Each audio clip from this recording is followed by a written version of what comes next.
Horseshoe on the West Campus and the ACC on ESPN. Game 2 of our ACC Network football triple header. Long-time rivals. Nick Anderson's been in this game. Several other Deacons have as well. There's Dylan Hazen. They're getting ready to go this afternoon against Darian Mensah and the Blue Devils. The 105th meeting all time between Duke and Wake Forest, and Trey Freeman, playing his final game at Wallace Wade Stadium, is back in the Duke lineup today for Manny Diaz. Two teams going to bowls. We welcome you upstairs with Steve Addazio, Dana Boyle, Wes Durham. Great to have you with us.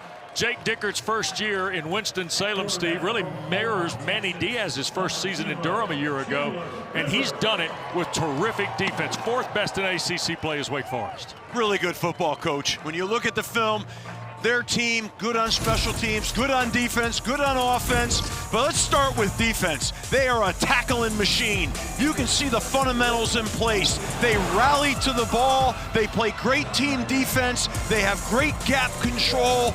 And everywhere you watch, what you see is the handprint of the head football coach and what he's building. Yeah, Dickert's done a phenomenal job. You look at the comparison from last year to this year, and this guy who did a terrific job coaching at Washington State has come to Winston-Salem, taken a strong group of returning players, and added some very, very opportunistic guys from the portal we'll talk about the rest of the day.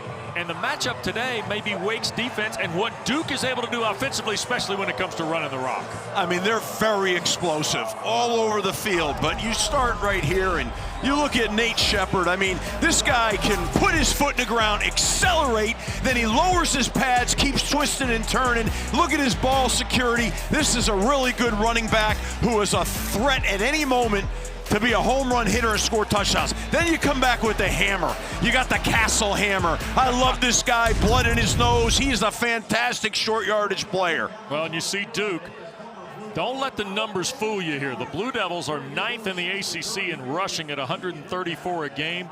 But when you take both these guys and start packaging them up, it's really interesting to watch how much they can expand their offensive game. And Dana, it's also senior day, and there's a local flavor to Manny Diaz's team there. That's right, Wes. Now, outside of the opportunity to go 3-0 in the state, like you mentioned, there's a trio of seniors in VJ Anthony, Aaron Hall, and Trey Freeman, whose journey from Durham to Duke is one to be admired. They're taking the field for the last time in a Blue Devils uniform. Now, they came to Duke committed.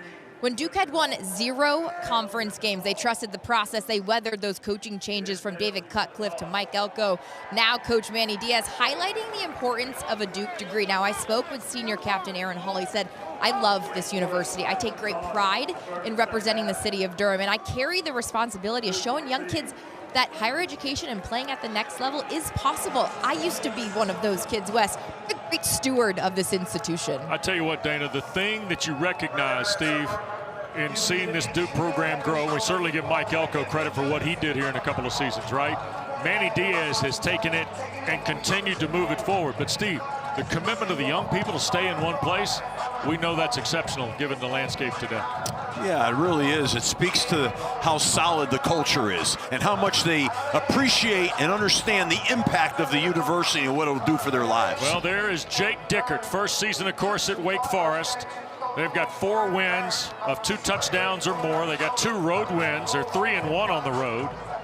And this guy now in his 5th season as a head coach has won 31 ball games. And looking forward to seeing Wake Forest, who is here, winners of 3 straight and 6 of their last 7. Both these schools are going to postseason play. They're excited about it.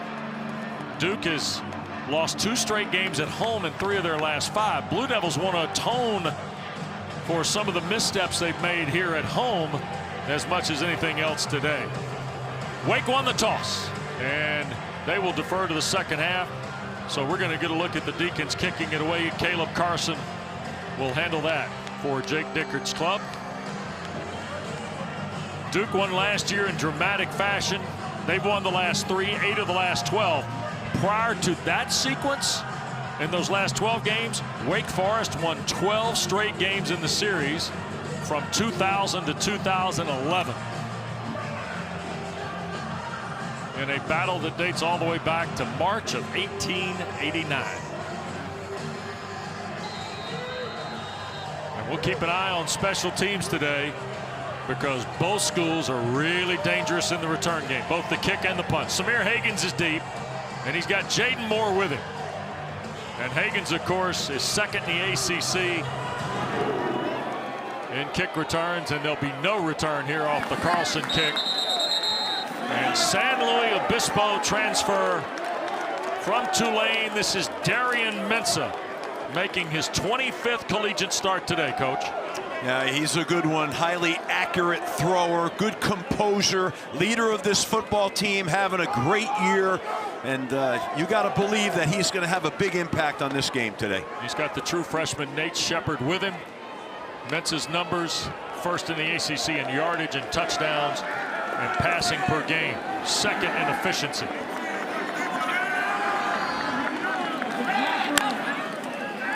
Here's Mensah to throw. Barcade's first catch. Trying to find some room. Wake is right there. And Jaden Loving and Nick Anderson the start. And the stop for Wake. And guys being dudes here, Coach, when Duke has the ball. And I'll tell you, they got some dudes. I mean, this Jeremiah Hazley, look out for him. He's a blocker. He's a pass catcher. He's the engine of this offense. He is a really good football player. And on defense, Nick Anderson, been here a long time. Really good tackler, really good run stopper. Two good players here are going to battle against each other. About a yard on the play for Barcade. There's another throw on the perimeter. Here's Barcade the catch, and he'll get to the 30. Remember that Cooper Barcade, 2 catches to start the game, which equals his total from last Saturday in Chapel Hill. That's Devon Patterson on the stop. Well, they're going to throw another bubble off of the wide zone play, but watch this defense rally, man. They're running to the football, but you can see right now Jonathan Brewer's trying to get the ball to the perimeter, get these guys running a little bit, and then they'll pierce them at some point with the inside run game. Right now at 3rd and 5, I'm looking for Mensah here throwing the football. And indeed, you're going to get that. He's going to take the shot, and this is Brown coming back, could not hang on, and a flag is going to be thrown. Devon Patterson was there in coverage with Quayshawn Brown. Pass interference, number 23, defense, 15-yard penalty, and automatic first down. Nolan Dumas is our referee. And you heard the penalty was on Braylon Johnson for pass interference. Now, that was Devon Patterson. Now, Johnson came over to make a play on the ball, but clearly the penalty was on Patterson. Yeah, I mean, he just lost awareness of where where everything was, and clearly was a penalty. Pistol set for Mensah with Shepard.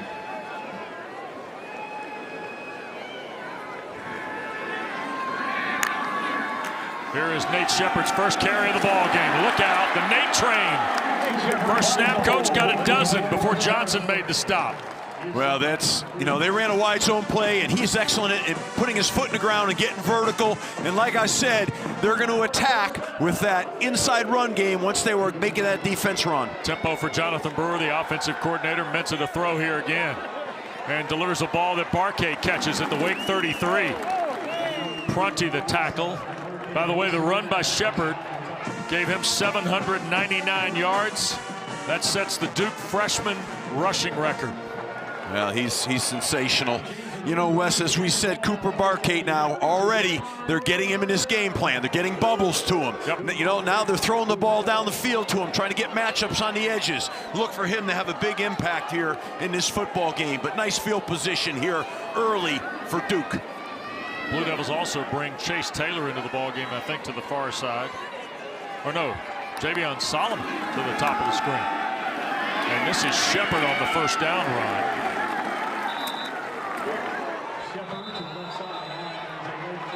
So Javion Solomon checked in a moment ago. Remember, they're down. Andrell Anthony is not dressed to play today for the Blue Devils. Marker on the play. Here on the run by Shepard. There's big Brian Parker in his 32nd start today. Lost his hat. Personal foul, face mask, number 52, defense, 15-yard penalty from the end of the play, an automatic first down. Number 53 for Duke may stay in the game as his helmet came off as a direct result of a foul. Dallas Afalava from Seattle, transfer from Idaho. The guilty party at the defensive tackle spot for Wake Forest. Those yards just, you know, they pile on with those penalties, especially down here in the red zone. Now it gives them, you know, a good field, even better field position around the 15-yard line. These mistakes can really cost you, but this is a nice drive by Duke. You know, obviously helped by the penalty, but they're moving the ball well. Blue Devils opened up with 4 straight passes, including the ball that was flagged for pass interference. Now they're going to hand to Shepard. Look at Nate Shepard grind inside the 10. It'll be second down and short here, Coach, and we're watching a Duke team that 2 weeks ago struggled against Virginia. Last week kind of found some rhythm against North Carolina. They sure did, Wes, and they're finding some rhythm right now. They just ran the inside zone play, coming off the wide zone play, so they get the defense to run, but it's a tighter entry point, and they punctured it vertically. Really nice run, really nice play, setting themselves up for a second and medium. And this is a shot, this is a place right here you might see them take a little shot at the end zone here. Tight end 2 receivers to the bottom of your screen. Shepard dances, he'll get to the 5. That'll be enough for the first down. Patterson the stop for Wake Forest, but it's 1st and goal for Duke. I mean, you see that jump cut?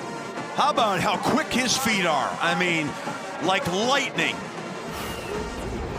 Here's the replay right now of the, boom, look at that jump cut. Look at him get vertical, and again, I'm gonna say it again, look at him protect the football. I love that when a back takes care of the ball down here, beautiful. Casano came up with nothing. The Wake linebacker.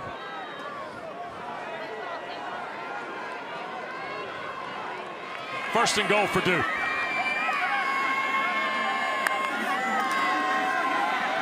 Shepard into a stack at the 4, bounces away and scores. Nate Shepard, his 8th rushing score of the year. And Duke grabs the lead here early.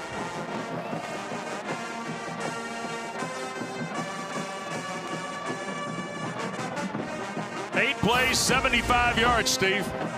I mean, he gets into the line of scrimmage, gets a little stymied, then all of a sudden it's like he shot out of a cannon and he bursts into the end zone. This guy's feet never stop moving, his legs never stop driving.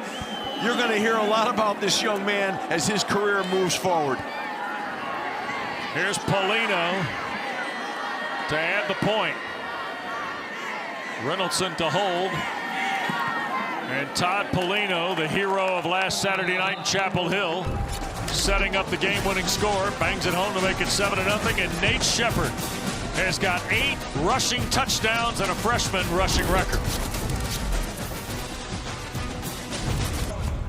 Welcome back to Durham. Steve Adazio, I got news for you. I know Anderson Castle is on your dude list, but I've played the team game for 14 weeks. I'm making the executive decision that Nate Shepard, the true freshman, he is going to be added to your dudes list. This is a young kid, a young star in the making who maybe thought he would be impactful when I spoke with him, but he says, I didn't realize I was going to be a starter week 5.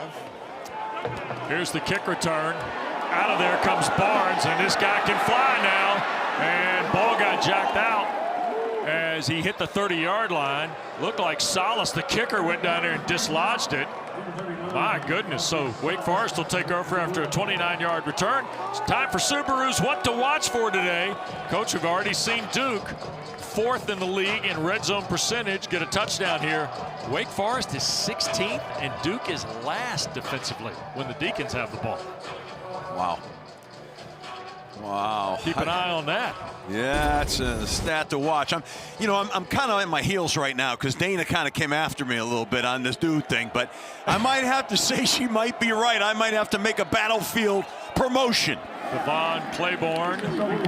Well, what a terrific player this kid's been at Wake Forest, playing in his 44th career game today. As you look at Robbie Ashford, the Deacon quarterback.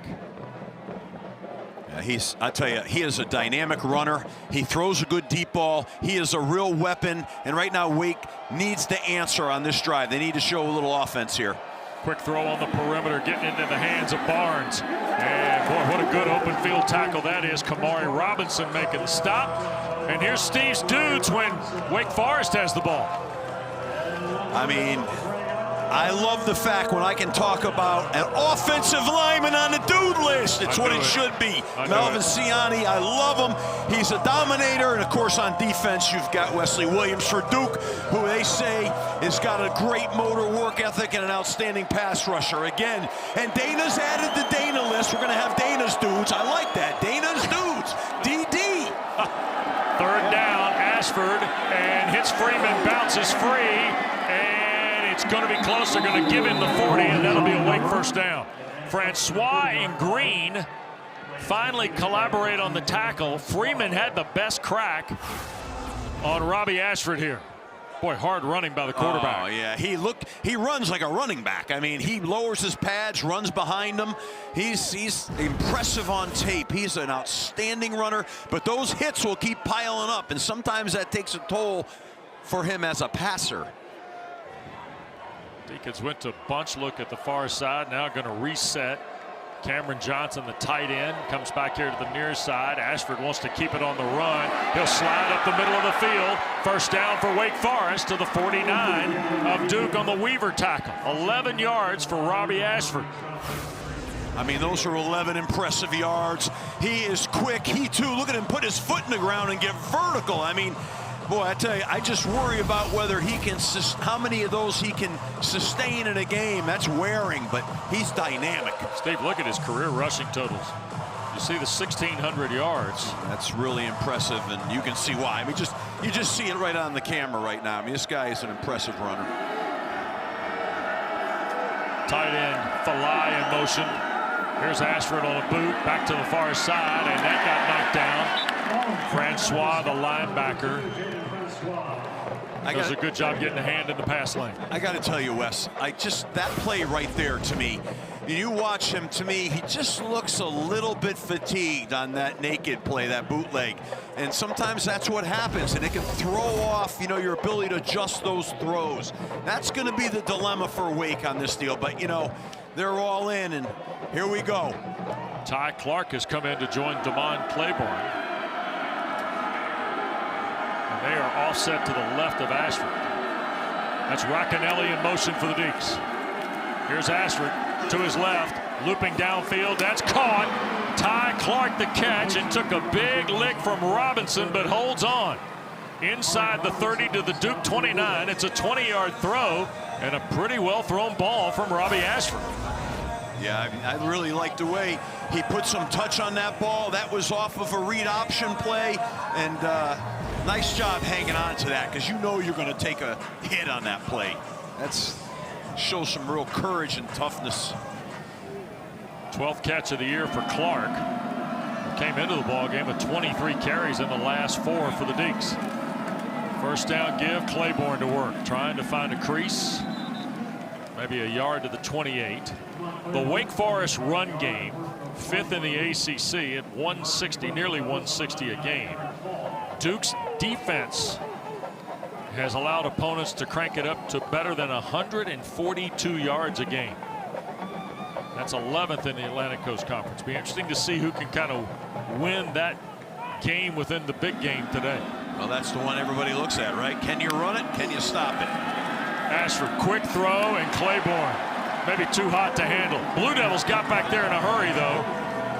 Duke was peeling in there with Aaron Hall, and I believe Wesley Williams on Robbie Ashford. Well, you said it right from the beginning. That ball was hot, man. He fired that thing.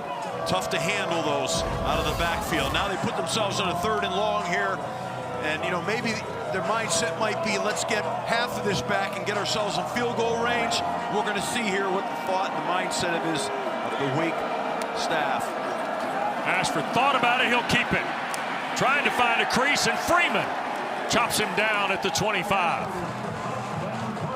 Now that was a quarterback draw right there. All he was doing was pump faking it, and then for timing and taking off. So again, that's a good call in that situation when you're saying, okay, maybe we get a first down, but we'll probably at least get half of that and put ourselves in a field goal opportunity, and that's what they did. Connor Calvert, 7 for 9 this year beyond 40 yards. This will be 42 and change to try and get the Deeks on the board. Kick is away by Calvert, and it is good. 42-yard field goal from Calvert. Duke 7, Wake 3. First quarter continues in a moment. Well, they always say there's 3 phases to every game: offense, defense, and special teams. Sometimes that last one gets, a little attention. Well, in this game, Steve, it should get a lot of attention because both teams are good at the return side. No question, they're dynamic and on both sides, both teams, and it changes the field position. When you have returners like that, you can flip the field in a minute. And ultimately, football is a field position game. And so when you're dynamic in special teams, you got a chance to have a good team. And that's a sign of 2 well-coached football programs. That's what it's all about. Gabe Infante is special teams coordinator for Duke. I know Gabe a long time. Fantastic high school coach, now a great college coach. He's a real sharp dude, and he puts together a great product on the field. Well, last week, that was a special teams play that set up the go-ahead touchdown to win in Chapel Hill, too, Coach. No question about it. Right at the right time and had the courage to make the call. All right, so let's roll it back to Chapel Hill last Saturday night. Todd Polino should never have to buy dinner in front of a Duke alum again, Coach. That's the way I look at it. Look at this. And a block by O'Connor on the wing, Coach. Yeah, I mean, it was well blocked, well conceived. I would have liked to see Polino lower his shoulder a little bit. But then they come back with the hammer man. The hammer man goes right in there, Castle, for the touchdown. Polino could have dipped his shoulder and really been a hero, man. Then I would have said he's not a kicker. Maybe he's got a little something more going, but he's still just a kicker. He didn't lower his shoulder. I think he's doing okay, Dana. Don't you, Polino? I tried to petition with Manny Diaz. Maybe we get him listed as athlete on the roster, but let's not forget, Todd Polino actually had to win his job back, so big gutsy play by him last week. Here's the give, and right away, Wake Forest, quick adjustment. Ibiraba, a transfer from Georgetown, and also Aiden Hall in there to make the stop. That was on Nate Shepard. I was thinking, Wes, Dana wants to start having dudes now. Oh, geez. Does that mean she's going to get a cartoon caricature like me? No, sir. No. That's an exclusive right there. All right, Dana's probably happy about that. There's a word that they're putting those on T-shirts in some places. Yeah, well, that'd be a hot item, I'm sure. Second down and 11. It was a loss of 1 on the play by the Deeks. Here's Ashford, or rather, Mensah gets it to Shepard, and he's tackled going up the near side by Karan Prunty. It'll be a first down, though, on the throw from Darian Mensah, who had to find through traffic, Steve, the throwing lane here. He did a great job of finding the check down and bouncing off contact, and then Dana's dude does the rest. I mean, he catches the ball, and he's up the sideline. I mean, this guy's dynamic. Wow. Ball at the 37, 1st and 10. Duke went 75 yards in 8 plays for their first score on the opening drive of the ball game. Wake answered with the field goal from Calvert.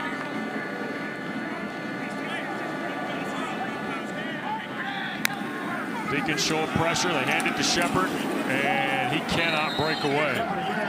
Good pursuit. That's Jaden Loving, the transfer from Western Kentucky.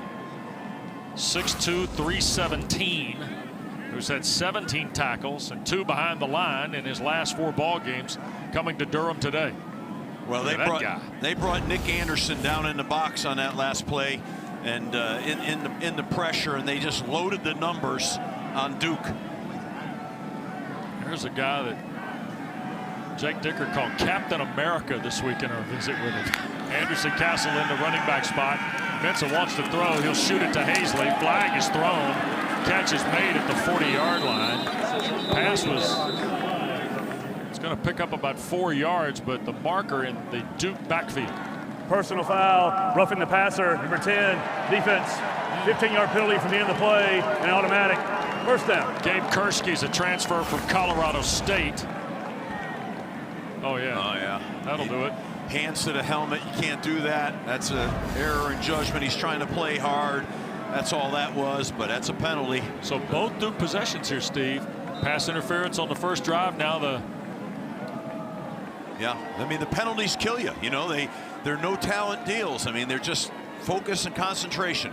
3 penalties, 45 yards already on Wake Forest. Mensah on the first down. Looking for Barcade. 2 players are there.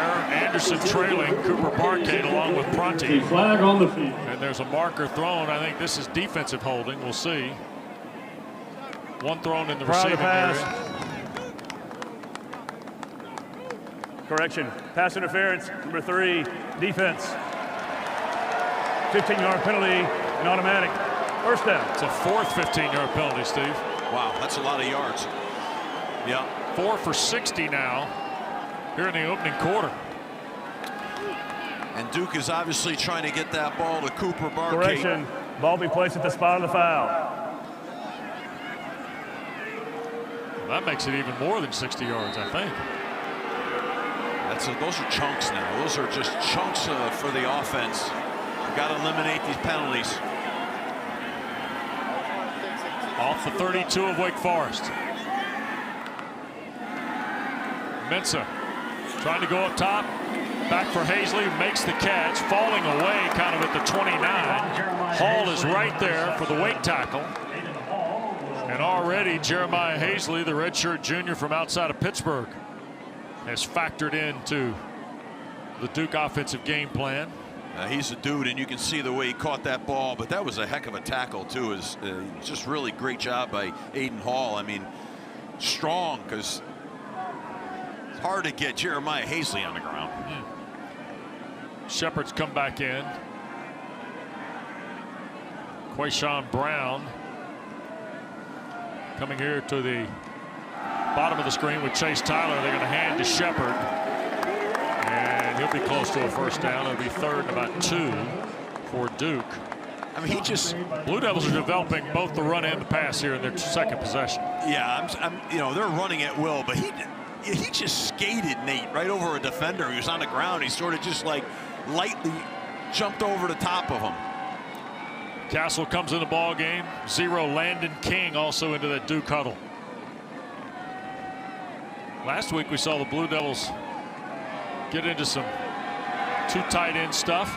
Here they are again. 2 tight ends to the right, 2 receivers to the left on 3rd and about 2.5. Play fake to Castle. Here's Mensah looking, and it's Castle wide open. Anderson at the 10. It's 1st and goal inside the 10 at the 7. LaDarius Webb saved the touchdown for Anderson Castle, 17 yards. Really good play action fake, and nicely schemed up play right now. They fake it to Castle and take a short pocket movement and come back and throw it to him, because in man coverage, no one's got him. They let him go. Mensah's perfect so far today. 7 for his first 7 for 54 yards. And Duke with 1st and goal to go here. I tell you what, if I'm Duke right now, I'm just sort of keep hammering at him in this run game.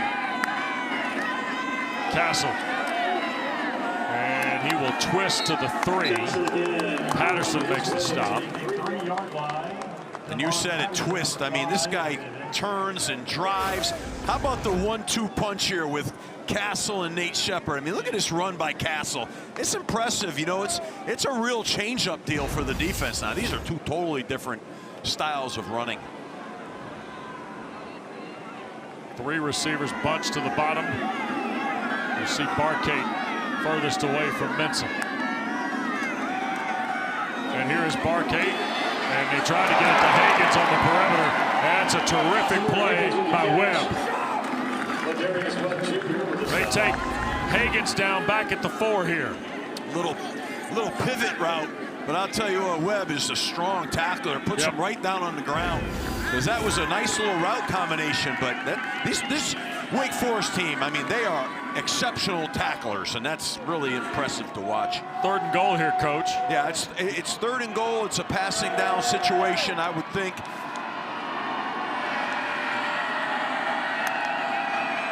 Mensah looks now to his left, trying to find a crease. Will he get to the pylon? He dives. He hit the pylon.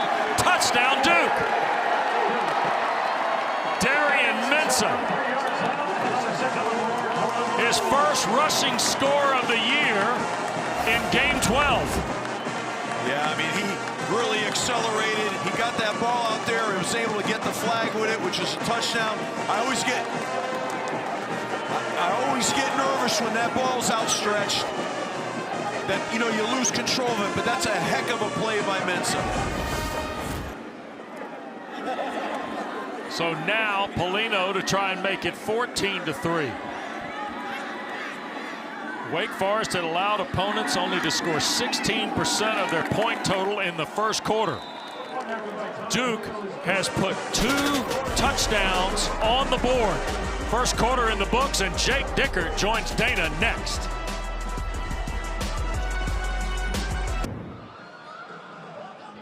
Welcome back to Durham. Start of the second quarter. Coach, we just saw Duke score there. How do you mitigate them from marching down the field? Well, we knew they'd come out fast. It's their senior night. Like, we got to be better defensively. We've given up 4 15-yard penalties. I mean, that's 30 yards each drive.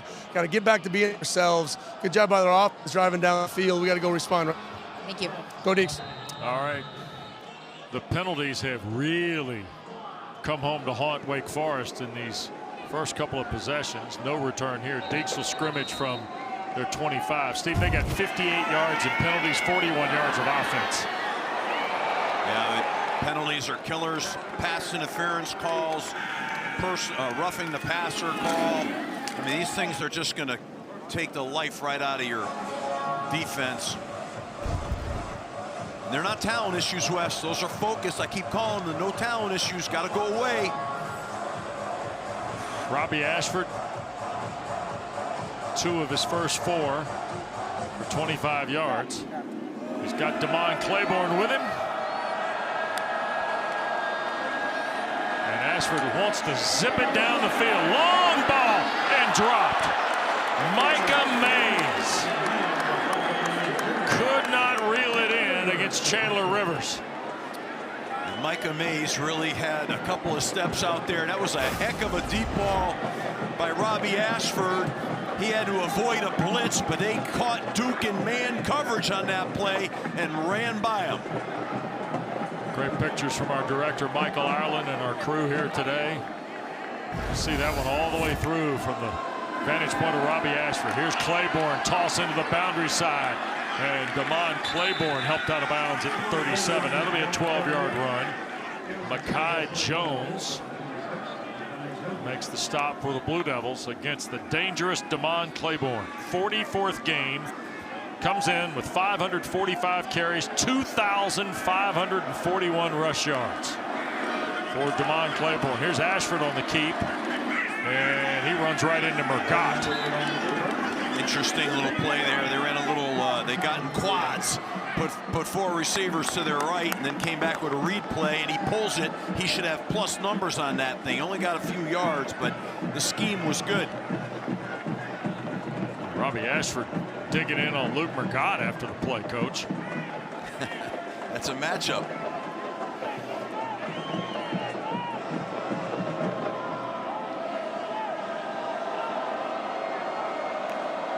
Second down and 7.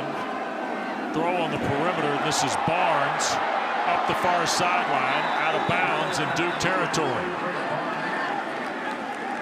Nice dynamic play there for Wake. I mean, they got a little offense going here right now. So 1st and 10 for Wake Forest. So the play to Barnes gets him to midfield, 11 yards. And Claiborne trying to find a crack in the wall, and Duke's defense does for 4 there. Aaron Hall finally gets Damon Claiborne on the ground. Well, I know, Wes, you really like Damon Claiborne prepping for this game, and you can see how strong a runner he is. I mean, he really is another guy with powerful legs and gets a lot of plus yards after contact. Second down 6. Throw down the field again.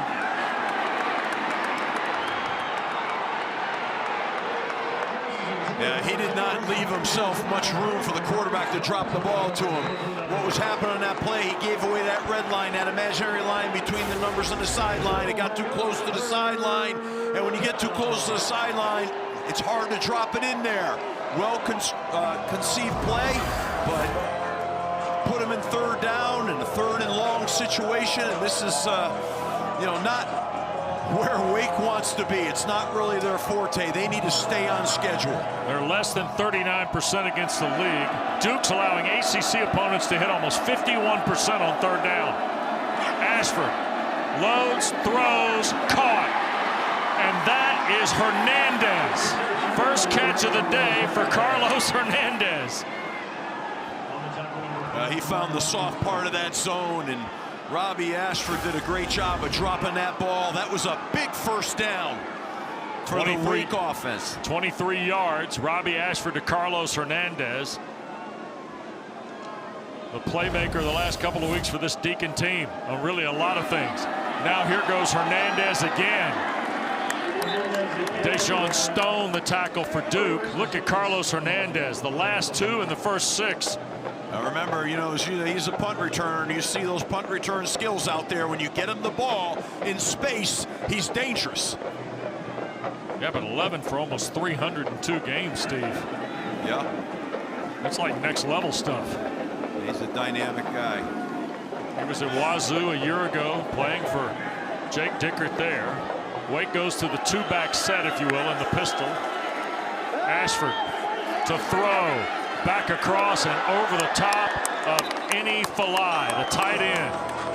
But what a good-looking prospect this kid is. 6'4", 240 from Boston at tight end for Wake Forest. Yeah, and he's a tall guy, and he was the ball was over his head. This has got to be a better throw. They got to make that play right now, and that's just something that you know, you don't get those back again. Wesley Williams really bearing down on Mensah. So the Deeks go to the 2 tights. Johnson and Falai to the left. 10th play of the drive for Dickert's team. Ashford down the seam. Racanelli touchdown. Sawyer Racanelli. 22 yards in the score for the Deeks.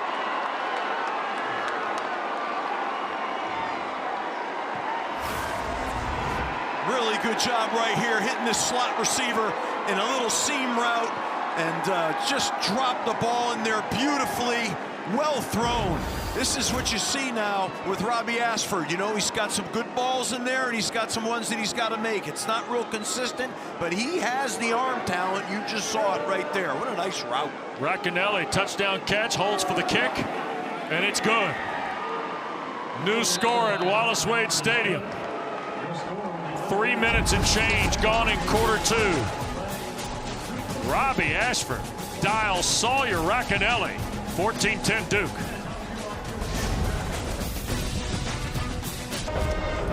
Coach, what a strong answer by Jake Dickert and the Deeks. Sawyer Racanelli, 22-yard strike from Robbie Ashford, 10 plays, 75 yards, 3:04 the time of the drive.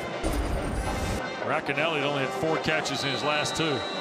Well, that was desperately needed, and you know, the momentum is captured back. We got us a ball game here in this second quarter.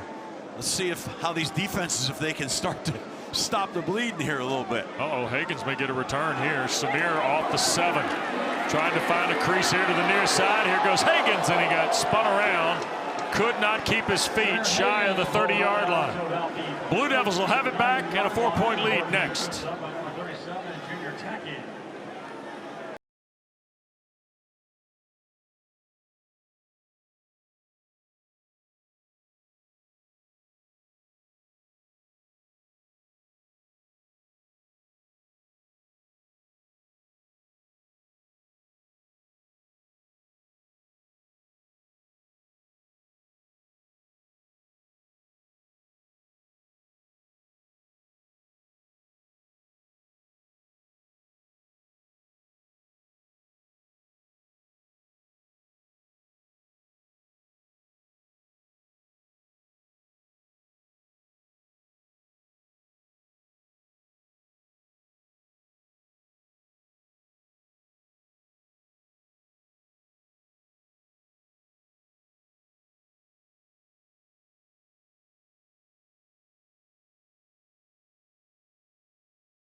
Well, a week from Sunday, Steve, high noon for the college football playoff selection special on ESPN.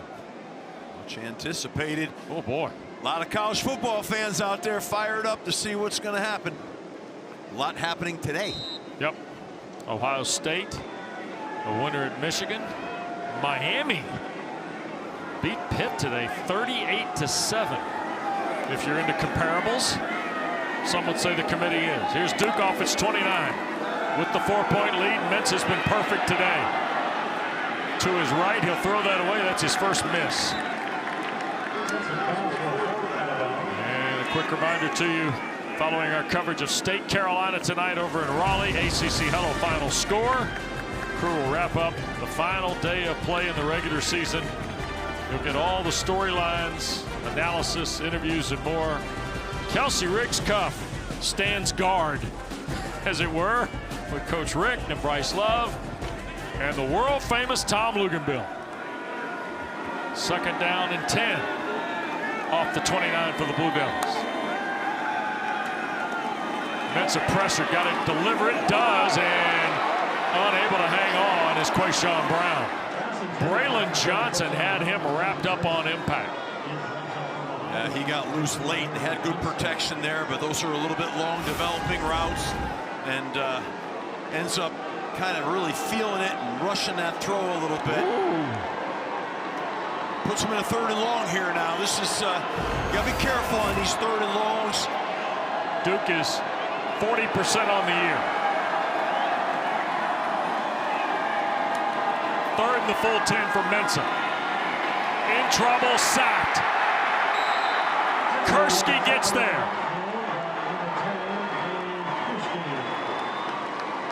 I mean, what they did was they brought a simulated pressure and confused the protection a little bit, ran right around the right tackle, Brian Parker, and sacked him. That's a big sack now. That's a loss of 10, and it's going to give Wake better opportunity for field position. And let's not forget about the fact, Wes, that who's back there as that punt returner right now. Yep, 3 and out. He's dangerous now when he has the ball in his hands as a punt returner. I tell you what, I'd be careful. I wouldn't punt the ball to him. Here's the punt from Reynoldson. Hernandez waits, and here he goes at the 40, 45, and the Blue Devils will get to the 47 and make the play. So Hernandez, averaging 12.3 a return, gets the dinks near midfield. They trail 4 in Durham.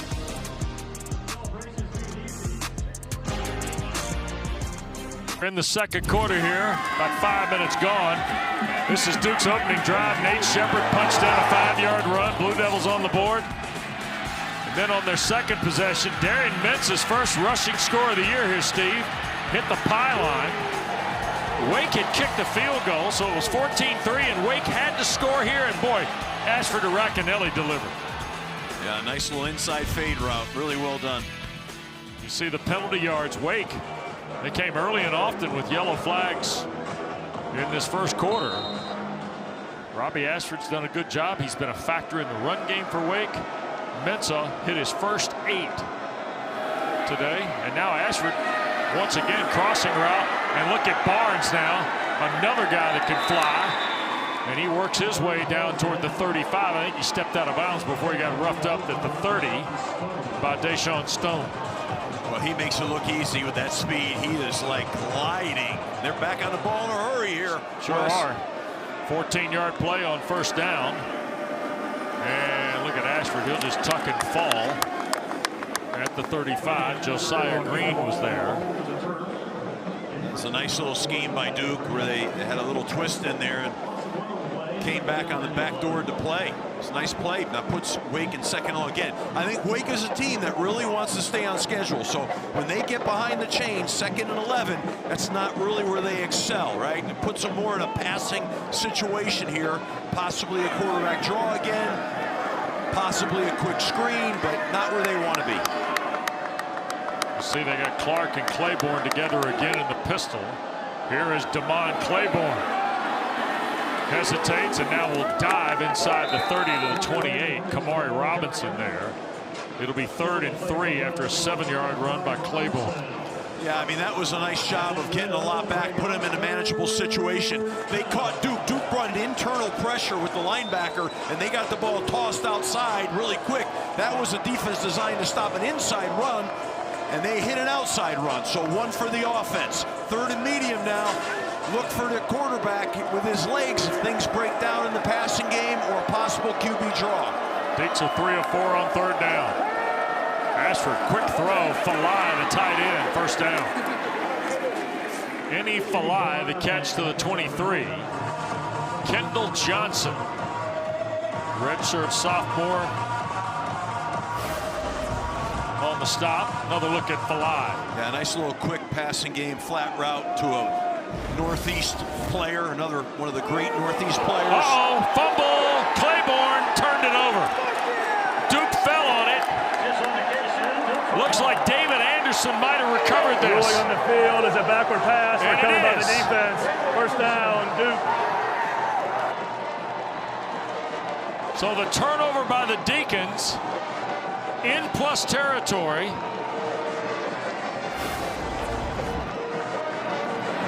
Yeah, this is a classic mistake that happens on these tosses. Backs have a tendency to lift their eyes to see what's in front of them before they're able to Rolling on the field secure is a it. backward pass, recovered by the defense, is under further review. So it's a fumble recovered by Anderson for the time being. And the referee, Nolan Dumas, will come here to the near side and have a look-see.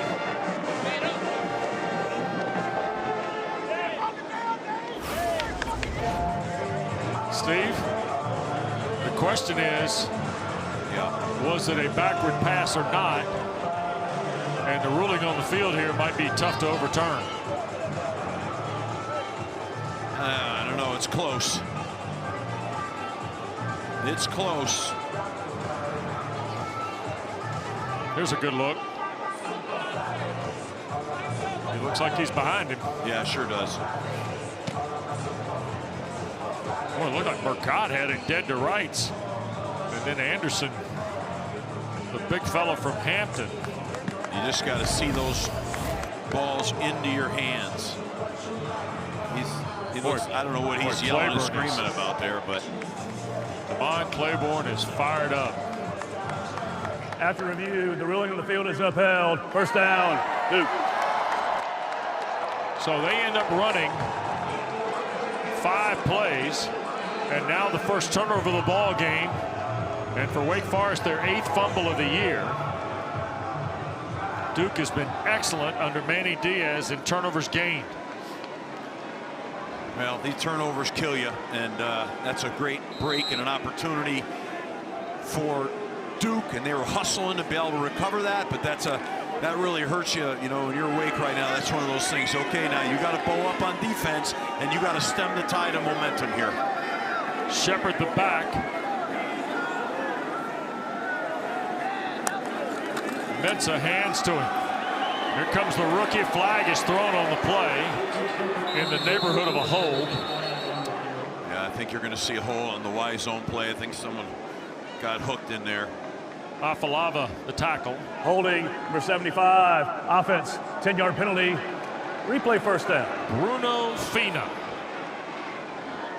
Guy came from UCLA, who's they really feel is a really good player. He gets outside, 2 outside, and he hooks them. That's what I saw on the tape. Really, you know, you take a wide departure as an offensive lineman when you're running the wide zone play, but the defender kind of fell inside. That's what caused them to hook him. Good of you not to pin our spotter, Eric Fiddleman, didn't you? Showed me how that looked there a moment ago. Appreciate you doing that. 1st down and long out of the penalty. Going to try and pick up some yards with Shepard. Boy, Wake is really starting to rally up on defense here. Aiden Hall led the gold helmets. Quick reminder to you, coming up tonight following our coverage here in Durham, we'll take you down the Durham Freeway, hook a left on I-40 and go down to Edwards Mill, hop off the exit there and right into Carter Finley Stadium. State Carolina presented by ServPro tonight. Chris Cotter, Max Brown, Ashley Stroline ready to bring you the Pack and the Heels. Well, the Blue Devils right now have a second and 15. That's not ideal, so I would look for a throw here. Oh, they're going to hand it off. Yep, Shepard slipped down, too. Be measured at the 20. It's a loss of 2 on the play. His feet are so quick. I mean, it's like he lost his footing, but holy moly, is he fast. Look at Mateen Abiraba here. He got pushed around by Bruno Fina, and Shepard, the grass gave way. So now 3rd and very long. 15 for Manny Diaz's club. Jonathan Brewer doesn't have a lot of calls for 3rd and 15 right now. This is like, what are we doing here? Careful on these. You don't want to pick here. Just going to hand it to Shepard, and look at Nate Shepard. He got knocked down. Kiersky again. And he'll get it back toward the original line, but Duke's going to end up punting. So guess what, Damon Claiborne? Fumble does not come back to haunt for points. And Runnelson now will punt it away. He's going to put, but don't forget who he's punting to now, Carlos Hernandez. And I would say right now that, again, I'll say it again, I wouldn't give him one of those low line drive punts now. This guy's dynamic. Punt that thing away from him. Directional punt it. Get it away. Reynoldsson 4th in the ACC in net. Hernandez stands at the 34. There's the punt. Boy, Reynoldsson airs it out. Hernandez signals for and makes the fair catch right around the 28-yard line. That'll get us to a timeout. Duke 14, Wake 10. Back in a minute. Coach, we've seen moments from both quarterbacks here in this first half. Mensah hit his first 8 before throwing the ball away, and then Duke's gone 3 and out, 3 and out. They've had negative 10 yards in their last 2 drives after 150 in their first 2 that produced the touchdowns. Wake seemed to kind of find their footing really with both sides of the ball, it feels like, here in quarter 2. Yeah, I mean, they're certainly having their moment, but not now. I was going to say, not now. Not now, Dana. Well, a very frustrated Damon Claiborne on that last series, guys, on the sidelines. He's yelling at himself. He's saying, I'm making dumb mistakes. Now, it'll be critical. Ken himself, he's a veteran player. They're going to need him. Well, Dana, he's over there smashing his helmet on the ground, you know, earlier, and that's never good. You got to control yourself. A lot of ball left to play here. Veteran guy, Damon Claiborne. Ashford to throw after the loss of 9.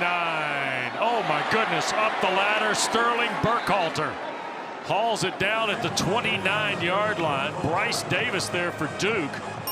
This was a laser off the hand of Robbie Ashford, Steve. It was, and it was climbing, you know what I mean? Nice job of getting some elevation to catch that ball. Put him in a 3rd and manageable here, 3rd and 4, kind of a more friendly 3rd down. Wake needs to be able to convert this to get a little momentum. Duke is going to give him that 5-man up look to try to get singular deals and protection. Ashford to his right, trying to turn the corner, and he will dive. And we're going to see where they spot this. He got angled out by Vincent Anthony Jr. It's going to be a yard short. Head linesman puts the foot down at the 36. I thought he had that, but I took. See the replay here. Huh. Wow. I'm surprised they didn't take a look at that again, but you got to go for this 4th down here. Got to go. Yeah, I like the thought process here of Jake Dickert. And take a timeout. You like that, Steve? Yeah, they did look like they were having some personnel issues trying to, match up what they wanted to do here. So 4th and a yard or less here for Wake Forest, who's 11 of 19 on the year, going for it on 4th down. Don't forget, after State Carolina tonight Prior over in to Raleigh. Wake Forest calling a timeout, replay stopped the game to review the previous spot. ACC Huddle final score comes your way. Kelsey Riggs Cuff and the crew, the full breakdown. Already winners today.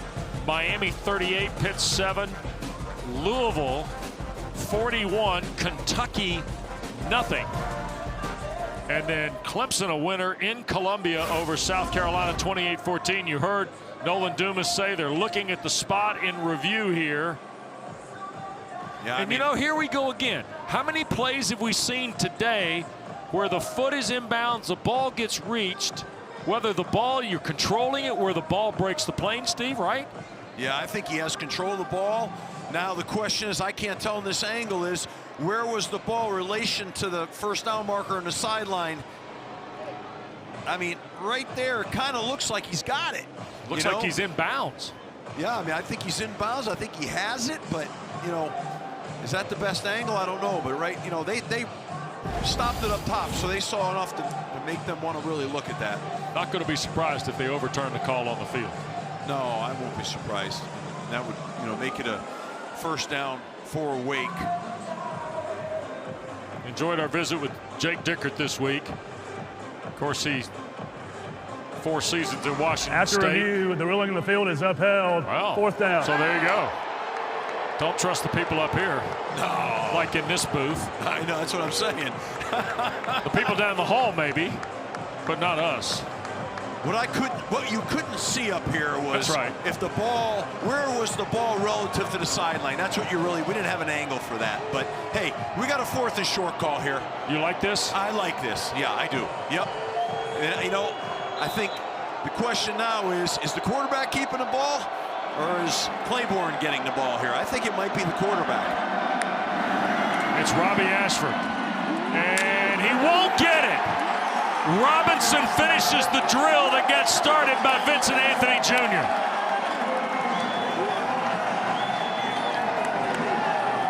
Well, that's good defense by Duke, and I don't like the play call. I don't like the bounce to the perimeter.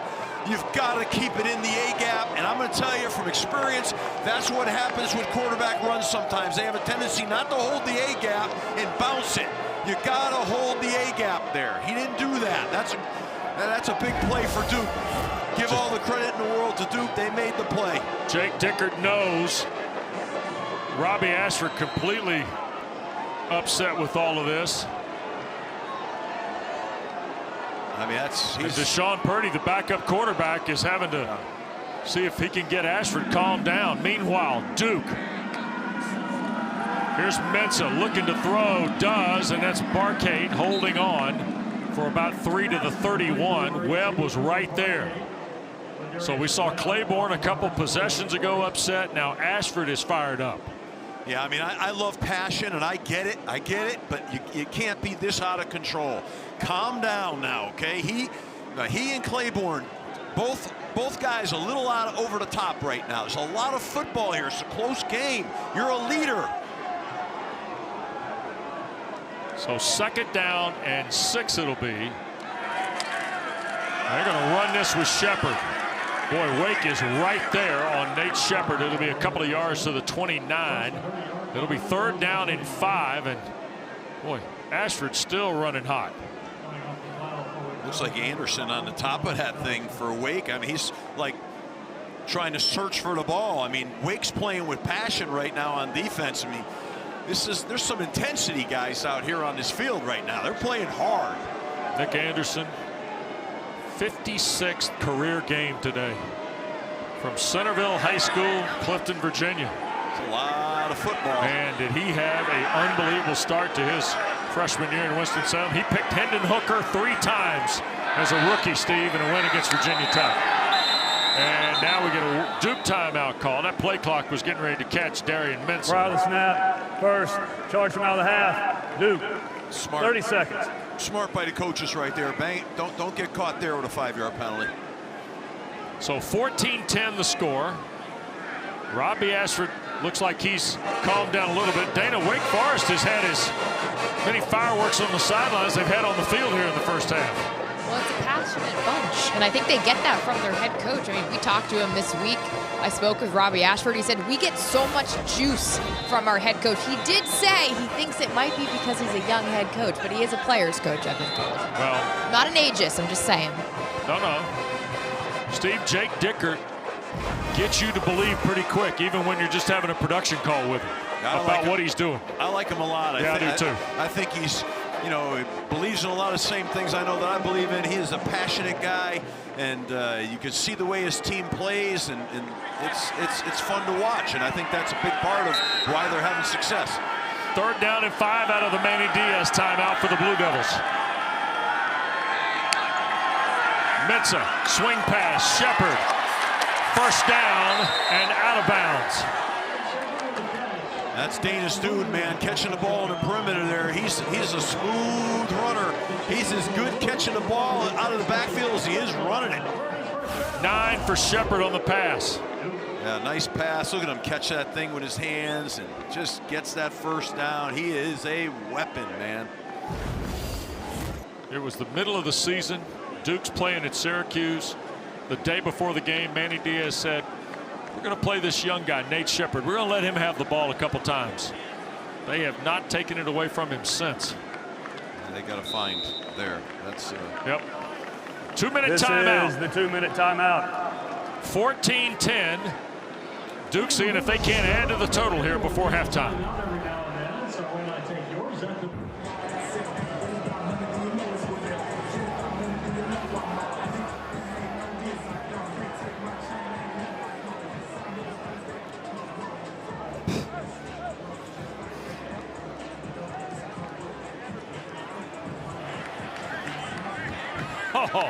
Oh boy. Oh boy. Rick's been talking to AI. Adazio operates with Chat GPT. I don't know about that kind of stuff with you guys. Here's out of the timeout, the 2-minute timeout. Shepard. Not much there at all on 1st down. Kurski makes another play off the edge. Charge And now the half. Wake Forest. Wake will use a timeout here. You see our game summary. Deacons have got 155 yards. Duke 106. You see the penalty yards have really been a story, especially on the first 2 touchdown drives by the Blue Devils. All right, let me ask you this during the timeout. They're going to talk comparative scores, and I know what they're going to talk about. The way Miami beat Pitt as opposed to the way Notre Dame beat Pitt 2 weeks ago. Should that factor into what that committee announces on Tuesday in the college football playoff rankings, Steve? Yeah, it all factors in. Sure. Head-to-head. There's head-to-head at the beginning of the year. And oh, by the way, similar opponent end of the year. Put him in. Put him in. Yeah. So there we go. We'll see.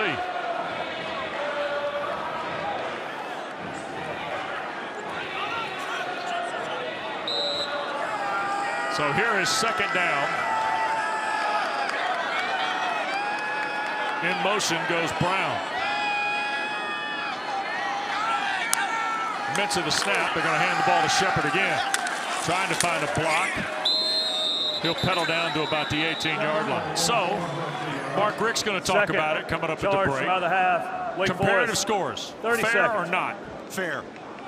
100% fair. Everything's fair. It's all got to factor in, and they got to make those decisions. But I hope the guys making that decision understand everything they're looking at. So, here's the deal. Miami beat Notre Dame start of the year. Head-to-head. They finally are close enough in the latest poll where they might be able to have that conversation this week. And now within 2 weeks, they've played the same team. Pitt has the bigger margin of victory. I know that's what Coach and Lugs and Bryce are going to talk with Kelsey about at the break. Right. You think that's a big piece of this? I do. I mean, I think it's all part of that puzzle as you're putting it together. You know, they're showing a real surge at the end, and they've got comparable scores to take a look at. That's got to factor in here. You know, you got to look at what's going on with the football team. How are they playing right now? How are they improving? Yeah. All matters. Yeah, no question about it. Yeah. The head-to-head of the Canes and the Irish. And now it involves Pitt. 3rd down. That's Hazley, the tight end, in motion. Mensah wants to throw. Under duress. Torrey Brown caught. 1st and goal at the 1. Quayshawn Brown, 17 yards in traffic, Steve. He, like a basketball, he shielded him, and he went up strong and caught that ball. 3rd that and was final. impressive. Charge from out of the half. Wake Forest. 30 seconds. So Wake will use their final timeout with 1:43 to go here in this first half, and Duke trying to add something going to the locker room. I give a lot of credit right there to Darian Mensah because they brought a 5-man pressure, and it was coming off his right side late. He could feel it, but he hung in there and threw that ball. Perfect location and a great catch, using your body to shield the defender. Well done there now. Blue Devils here already today have had 2 red zone trips, producing 2 touchdowns. You see 81% on the year, which in the ACC is 13th. They had 32 touchdowns in 48 red zone trips to start the year. Kicked 7 field goals. Had the Blue Devils. Gotta believe it might be Castle time down here, Wes. What do you think? Your man's in the game here, Coach. Yeah, why not? I mean, that's your short yardage specialist. Ball's on the 1. Give it to him. He's going to run behind his pads. I think the whole defense knows it too. Let's see what happens. They got 3 tight ends. You count Tony Boggs lined up at the right. Castle banging away. Does he get in? He does. Touchdown, Duke and Anderson Castle.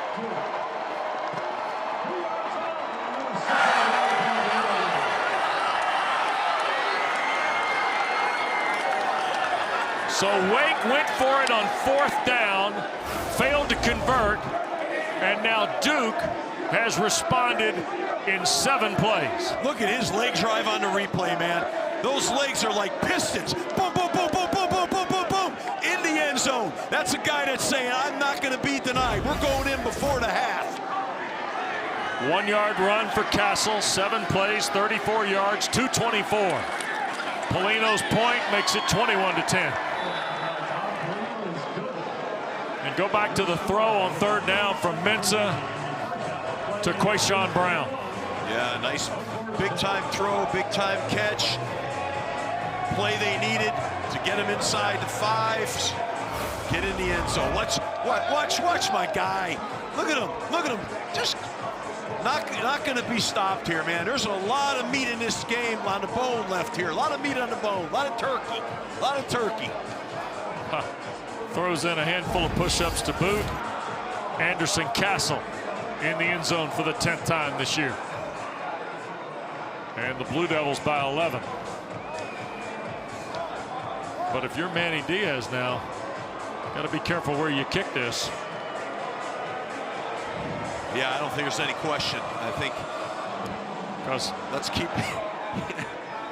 it away from guys that can go the distance. Yeah, on the near side is Barnes. Yeah, Chris Barnes is lethal, man. Sure is. No reason to be kicking the ball to Chris Barnes. Remember, he opened the NC State game in Winston-Salem with a kickoff return for a score. Went 98 yards. That's through the end zone. So Deeks from their 25 with 98 seconds left. Don't forget, starting on Tuesday night, the 3rd annual ACC-SEC Men's Basketball Challenge. You can catch some of the games on ACC Network. Tuesday night, Oklahoma's in Winston-Salem. Porter Moser and the Sooners come to the Joel at 7 o'clock. And then Luke Laux in Florida State welcome Mike White's Georgia Bulldogs to the Tucker Center. Then Wednesday night, LSU at Boston College, and Mississippi State comes to Georgia Tech. That's all on ACC Network and also on the ESPN app. Coverage of the challenge on the family of networks starts Tuesday night. 1st down throw, Ashford. What a catch that is by Hernandez. What a throw, what a catch, Steve, on 1st down. I mean, he drops that ball. That was drop 8, I believe. And he found that soft spot in that zone, dropped it over the defender, Chandler Rivers. What a throw, man. I mean, he has a nice touch on the deep balls, Robbie Ashford. 25 this is yards. impressive. Ball at midfield. Great start on 1st down for the Deacons. Ashford goes empty here. Under duress to his left. Out of timeouts. He'll dive forward, get almost 4 on 1st down. Murgatt the stop. Duke's got 2 timeouts left. Wake is out of them with 1:20 and a moving clock. That time they showed 4 on defense, rushed 3, and had a spy on Robbie Ashford. Ty Clark, the running back, he'll get the throw, and is it caught? No, incomplete. It'll be 3rd down and 6. Rivers was out there for Duke. One thing I noticed, Wes, when Robbie comes off a hard run, sometimes that next play, if it's a throw, it's not quite as accurate, which is kind of normal for a quarterback that runs with the power and authority he does. Tight end, 3 receivers to the bottom of the screen. Now Johnson will flip to the boundary side. Ashford shoots it to his big tight end, and he'll get knocked out of bounds by Francois. And he's going to be 2 yards, maybe 2 and change short of the first down. So plus territory and a 4th down play here for Wake. Yeah, it's 4th and a good 3.5 yards. That's not a... There's enough time on this clock. If I'm Wake Forest here, you might want to consider punting this football right now. They're going for it. Give them credit. We're going to key it up. Be aggressive. Just don't want to give Duke a short field with a minute left. That's plenty of time. Blue Devils rush 3. Ashford and Racanelli to catch. Down the far sideline. Weaves out of bounds to stop the clock at the 30-yard line of Duke. It's a 13-yard completion. Another big catch by Racanelli. Yep. You know, that was a big conversion because there was a lot of time left on the clock, and now there still is for Wake. Wake Forest trying to add points, knowing they get the ball to start the second half. Ashford flush to his right. He's going to sail this out of bounds. Smartly done by Robbie Ashford with Jaden Francois, the linebacker, coming free. What a great call, Wes, by Jonathan Packey, the defensive coordinator. They really baited the protection. That's a simulated pressure again, where they drop somebody out from the D-line, bring somebody from the secondary level, from the linebacker level, but it confused the offensive line. Here's Ashford. Flag's thrown. He was looking to go deep. Now going to throw back here to the near side, and Hernandez and Robinson both tried to make a play on the ball. I don't know if Wake got an early start or was Duke offside. No, I think Duke's offside. I think that was a free play. Snap, 5-yard penalty. Replay, second down. I would have liked to have seen him put a little bit more air on this ball right now because it's a free play. Yeah. You know, let it be a jump ball, free play, nothing to lose. Boy, Hernandez broke that up as much as tried to make a play on it. Plenty of time here, 47 seconds. They're in good shape. Make good decisions here at the quarterback position now. Ashford, flush from the pocket. Inside the 20. And it'll be enough for the first down. 41 seconds to go. Murgat, the linebacker, got there for Duke. Boy, look at Wake. Really good and efficient on the clock here, Steve. Yeah, they had to get set quick. They knew exactly what they were doing. Ashford, end zone, touchdown! Brinson on the back line.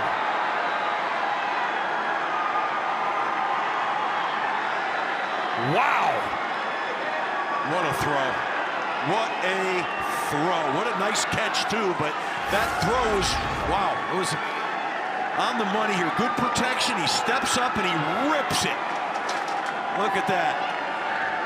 What a catch. Oh, yeah. Well executed. What a big score before halftime. Good clock management.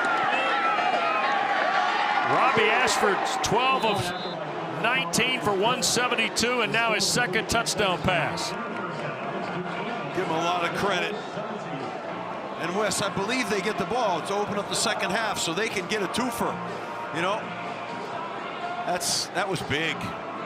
Really, really big there. 8 plays, 75 yards, 69 seconds on the Wake touchdown drive. And Robbie Ashford throws it to Karate Brinson, redshirt senior from St. Louis, who made a terrific catch. It's a couple of really nice throws by Robbie Ashford there. I mean, Duke went down and had a nice drive themselves and scored. And Wake just went back down the field. I mean, a lot of poise. There's a lot of fight in both these teams. I'm impressed, and it's fun to watch, man. Hope nobody goes anywhere. We're going to have a heck of a second half here. So Caleb Carlson to kick it away. Samir Hagans is deep. And fair catch is called for and taken by Hagans. Well, Robbie Ashford's kind of been to both ends of the spectrum here in the second quarter. Remember the 4th down stop Duke made? He was running full tilt when he got back to the bench area. But Steve, to your point, regained enough poise, knew he had a chance to lead his team. Yep. Beautiful touchdown pass to Brinson. He's a competitor. He's got a lot of fight in him. You can see that. A lot of passion, a lot of heart. That's kind of, you know, that's kind of Doodley, man. That's a Doodley drive. Deacons got 5 plays in this first half of 20 or more yards. And the last one right on the 20 number for the score. Don't count Duke out here with 29 seconds either. I mean, with this quarterback. 2 timeouts, get it to Shepard in space. Nate Shepard's got 10, and Nate Shepard's got 14, and he goes out of bounds with 21 seconds left. How about that speed, huh? He can really roll. Get him the ball in space. Afalava and Abiraba make the tackle for Wake Forest on the cat-quick Nate Shepard. I want to say quick more than fast, Steve. The quickness aspect when he gets in traffic is really impressive. The speed aspect's there too. Yeah, he's a smooth, fluid guy. But he's made a lot of plays catching the ball in the backfield today. Still the 2 timeouts for Manny Diaz. Quick throw, that's Hazley the catch. He'll get toward midfield. I think that was Casano that knocked him out. He's such a sure-handed receiver. I mean, that's why I said 29 seconds, 16 left now. Don't count them out for points now.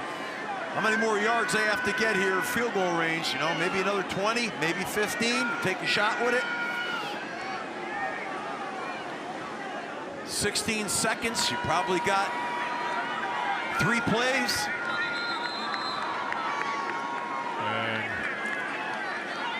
And now we got ruling on the field if the runner was short of the line to gain is under further review. Oh, okay. So I don't even want to say what I think because we were wrong last time, you know, Wes.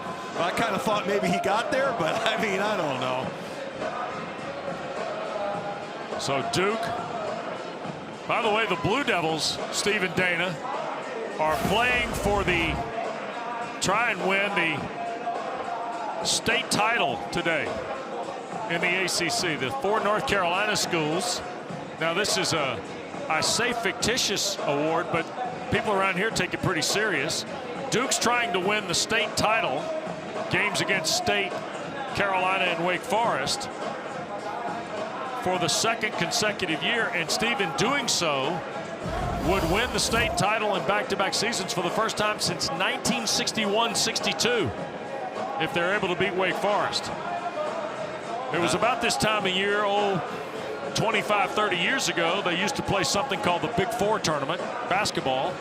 It was not conference games. Duke, Carolina State, Wake, they'd alternate on Friday and Saturday nights. It was usually the weekend after Thanksgiving, to be honest with you. But they still have the state title in football. You know, like you have the Lambert Trophy when you coached at BC, right? Northeast football. Right. After review, the runner was out of bounds at the 48.5-yard line. It'll be 2nd down. The chains need to be reset from the 39 to the 49-yard line. All right. So they get the chains set up, out of bounds for 3rd and short. He said the 48. So, and now Manny Diaz may have to condense some of this time out. But there's a look. Duke at in-state ACC teams the last couple seasons 5-0. They have not won the back-to-back state titles in consecutive years since the early 60s. They're going for that tonight. Early 60s, back when I was just a little whippersnapper.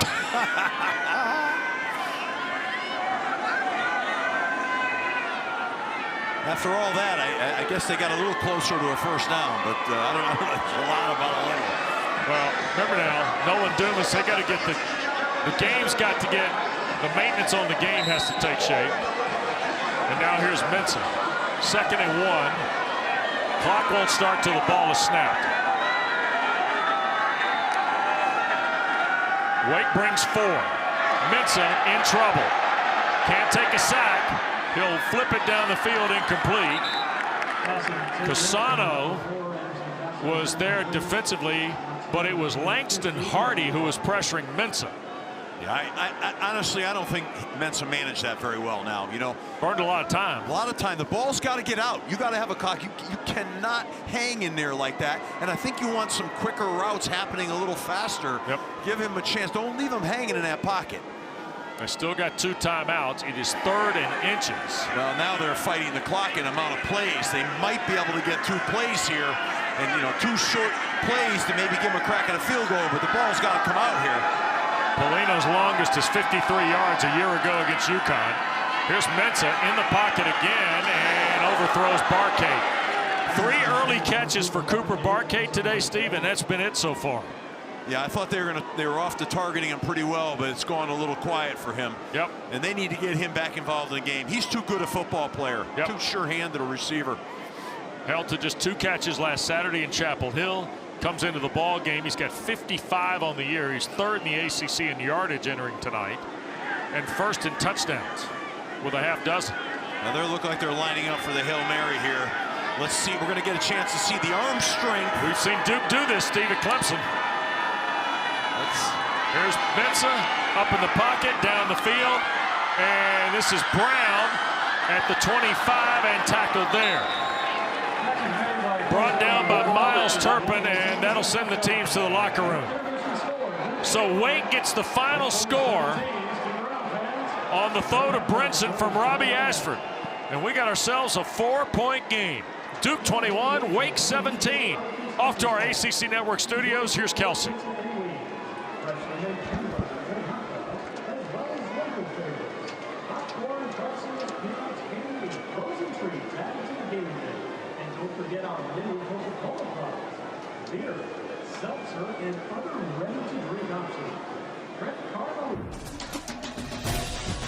You're watching the Atlantic Coast Conference on ESPN. Game 2 of our ACC Network triple header tonight. We get ready to start the second half at Wallace Wade Stadium in Brooksfield. Duke 21 and Wake Forest 17. Welcome back upstairs. Steve Adazio, Wes Durham, Dana Boyle in just a moment. These two have had the propensity the last few years to play tight fits. Looks like they might be up to their old hijinks again here tonight, Steve, because Duke got off to a really strong start, touchdowns in their first 2 possessions. Wake Forest then got some footing on offense and defense, able to get to the game to a 4-point decision here at halftime. If we go back and look at this first half, Wake was their own worst enemy early, Steve. Lots of penalty yardage for Jake Dickert's team. They got that under control.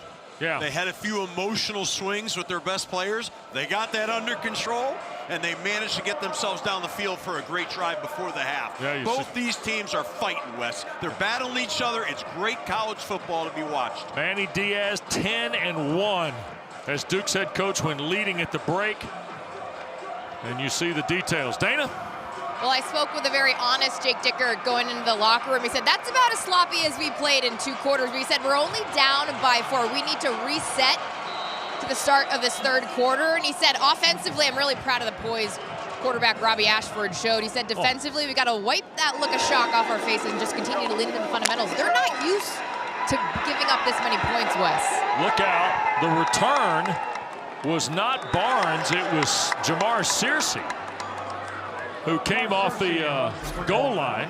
And Steve, we talked about the penalties early, and the Deacons were their own worst enemy. Pass interference, hand to the helmet. You see the touchdown for Shepard. Mensah hit Hazley here, roughing the passer call. Wake couldn't find themselves on really either side. Mensah hit the pylon. Ashford missed on a 4th down try. He lost his poise, but came back and hit Karate Benson with the TD going to the locker room. And now, look who gets the ball to start half 2, and it's Robbie Ashford again throwing the ball. Flag down. Catch is made. Carlos Hernandez out to the 36. We'll see if it stands. Stone and Rivers on the tackle for Duke. Holding, number 70, offense, half the distance to the goal. Replay, first down. And that is Kalani, the center. That's just really an untimely penalty. It's an absolute hold. He tugged him, and it wipes. Look at the field position switch on that play right there. It cost him like 30 yards. That's crazy. Penalties, man. They can't go backwards now. They got that under control. They can't keep creeping in. So the Deacons, who start the half from their 17, then take a penalty. 5 for 68 now in the ball game. Ashford under duress, and Falai, the tight end, took a big lick from Francois back at the 4-yard line. Duke was all over that, all over that screen. They were playing man, and so when you're playing man, it's easy to hunt out the eligible receivers, and the screens aren't as easy to run. So good defense by Duke. Bad field position for Wake. Second in a long way. A minute gone in this third quarter.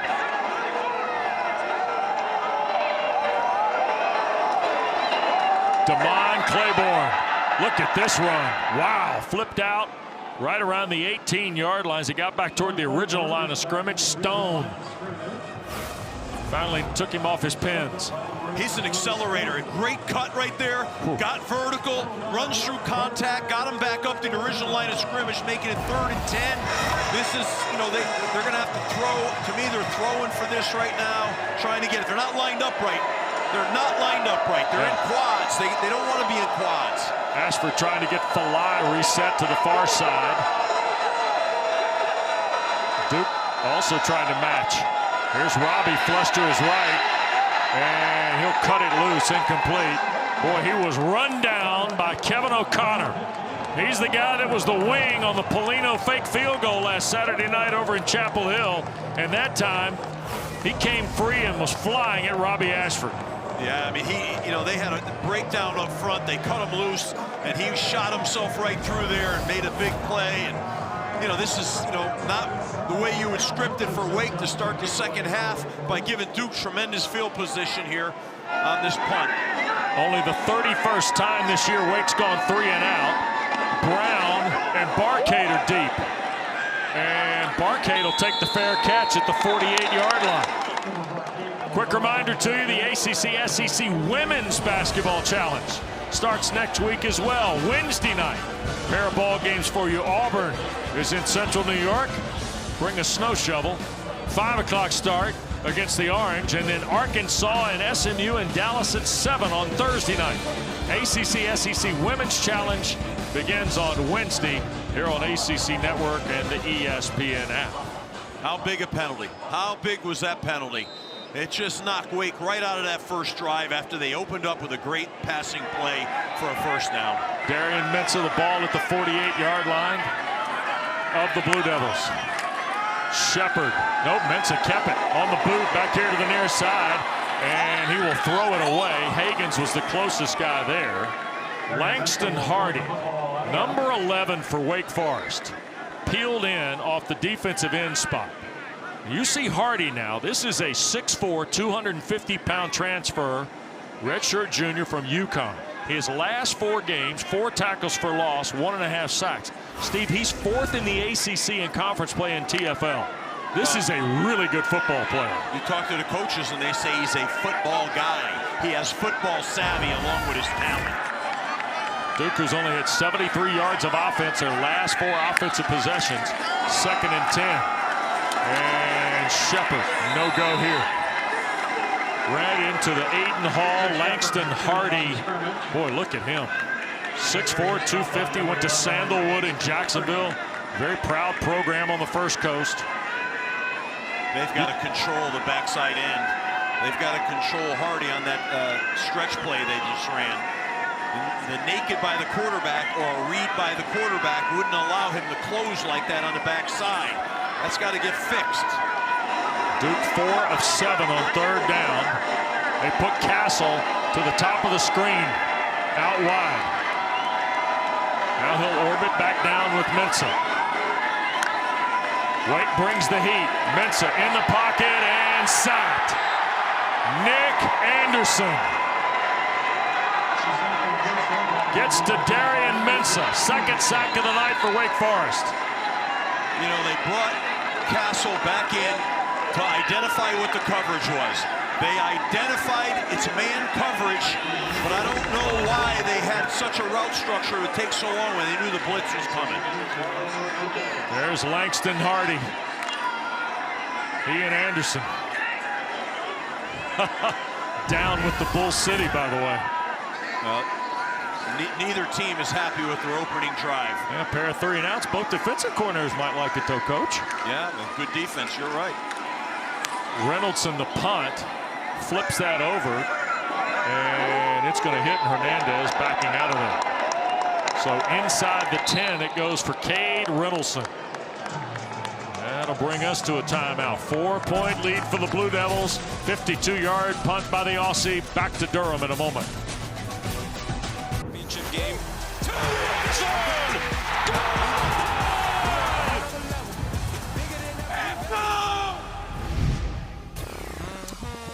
Well, ACC championship game next Saturday night.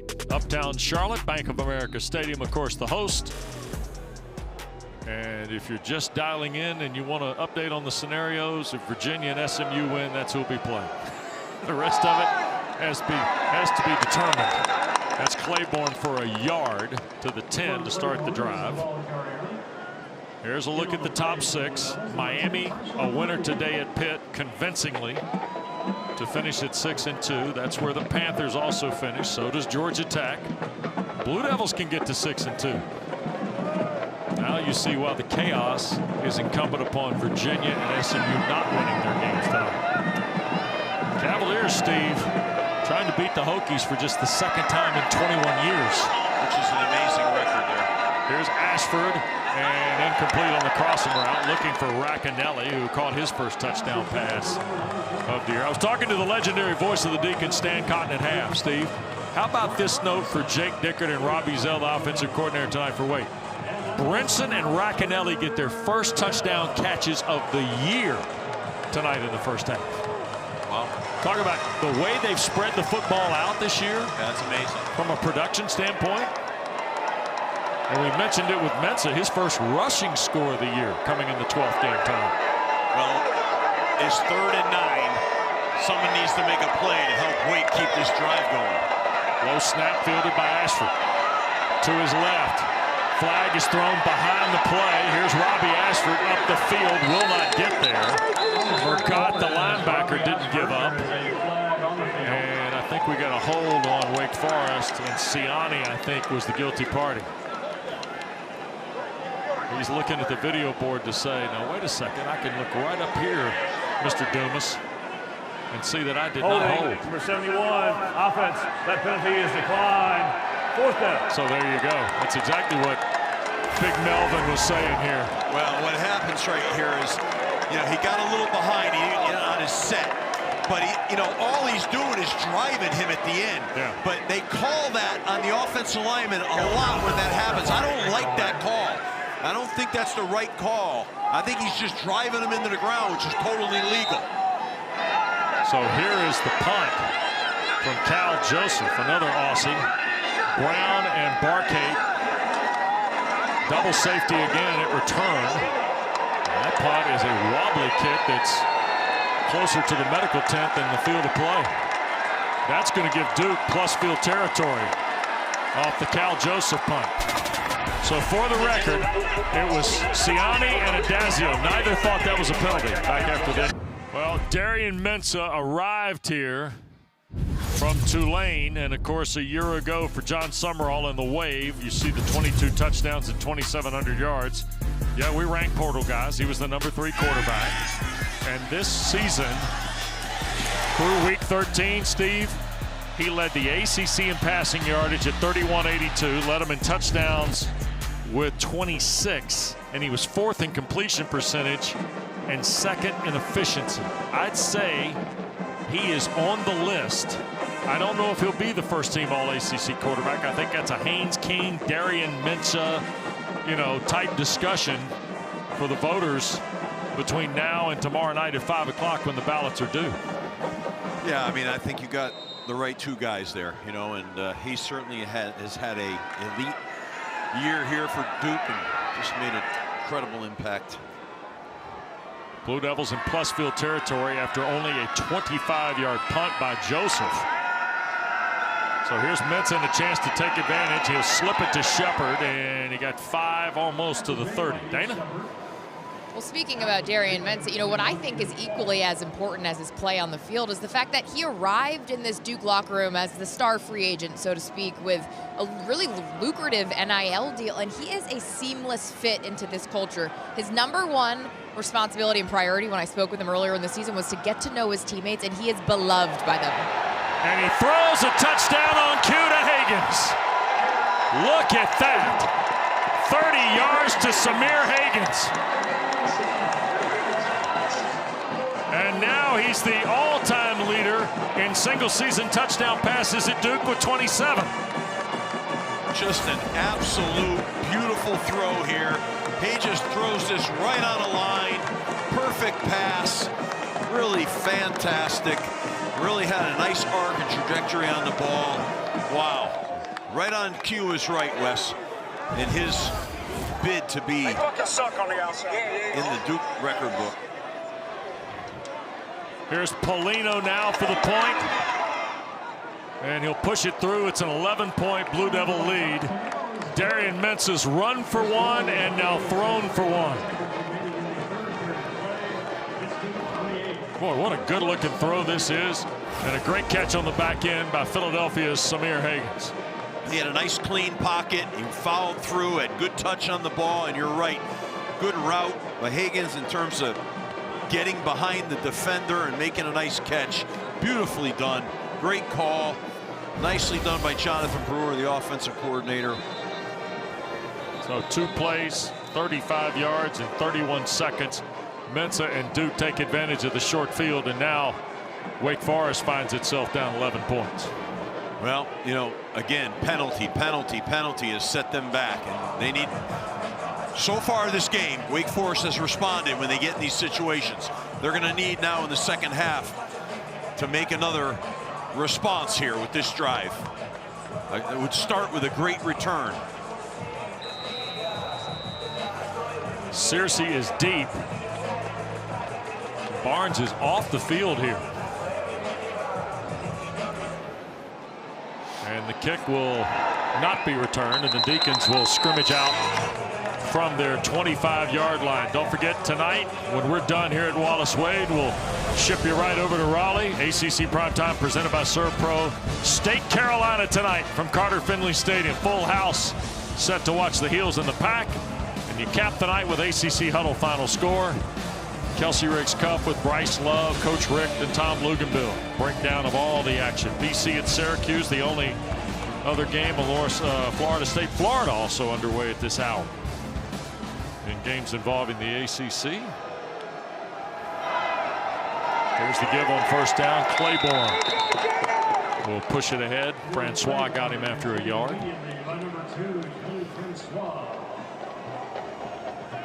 Francois was in there fast now. Yep.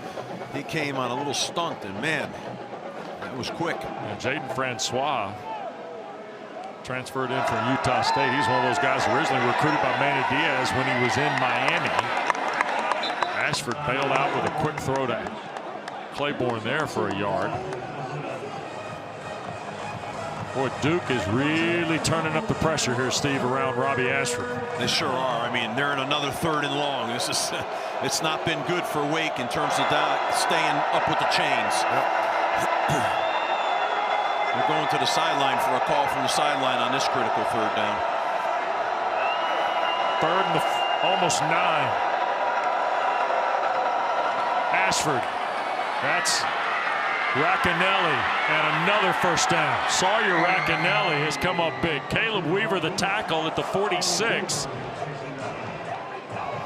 I tell you, Wes, watching this now, they've got to get the snap up. You know, every time Robbie has to reach down and look down at that ground, his eyes are off the coverage, and I think it's a problem in the throw game. These snaps have got to be better. You see 3 catches for Racanelli tonight. Ashford backpedals, puts it up, and almost picked.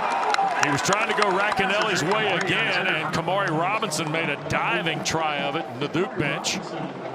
Yeah, that was really a ill-advised throw right there. You know, not what you want him doing. Don't start forcing the ball now. Vincent Anthony Jr. was pressuring Robbie Ashford off the edge. To Dana's point, you can tell some of these guys playing their final games here at Wallace Wade Stadium tonight have got a little bit extra in the tank. Ashford on the perimeter, and that ball got dropped, but it's incomplete. And again, Hernandez, the intended receiver for Robbie Ashford. I just don't like those calls, and that ball's too low. It's not, he can't handle it. I feel like they're getting away from Claiborne a little bit right now, you know, and it's too early to panic on this deal now. Just get drives. Now you're another 3rd and 10. I mean, they're continually in 3rd and long, 3rd and long. The odds are not with you when you're in 3rd and long. Empty for Ashford, 4 on the rush for Duke. Ashford zips it off Racanelli and intercepted on the back end. That ball is picked off Deshaun Stone.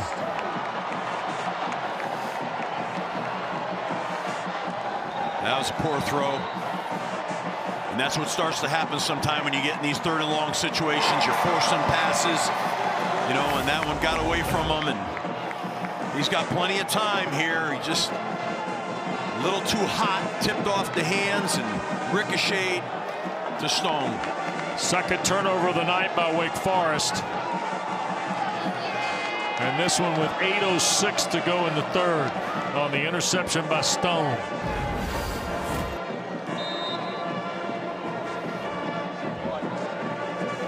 Second pick of the year for Stone.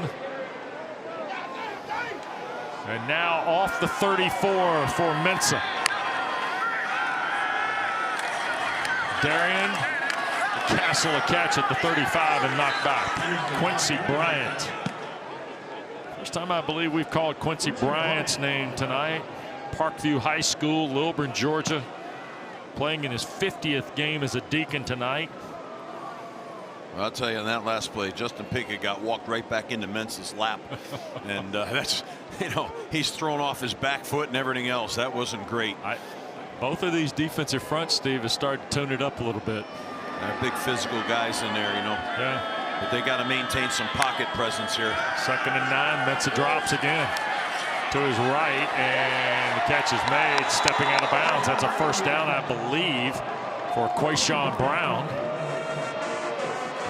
Dana told us last Saturday in Chapel Hill that Quayshawn Brown, who's forever known around Duke football as Queso, doesn't even like it. He's missing out. Let me tell you. Steve? Nah, I'm with him. I mean, I don't really care less about it either. That's criminal. Give me a nice marinara sauce is all I need. Here we go. Barcade, how about him? First down. No? I like it. I like Barcade. Get him back in the game. Get him involved. That guy needs to touch the ball more. More touches for Barcade. Barcade comes up with another catch, his 5th of the night. Boy, what a find he has been. Transfer from Harvard out of Newport Beach, California. 3 100-yard games this year.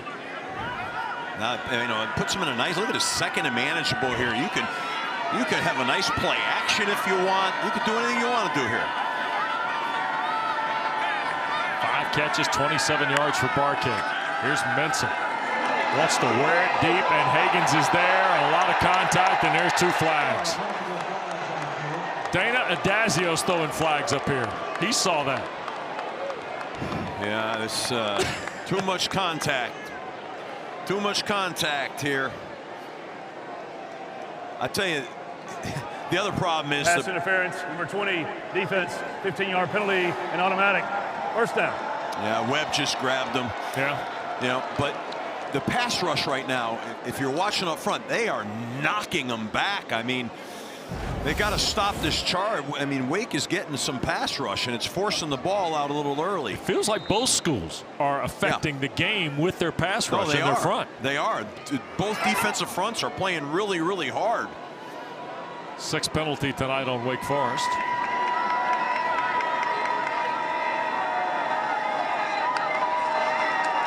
Castle.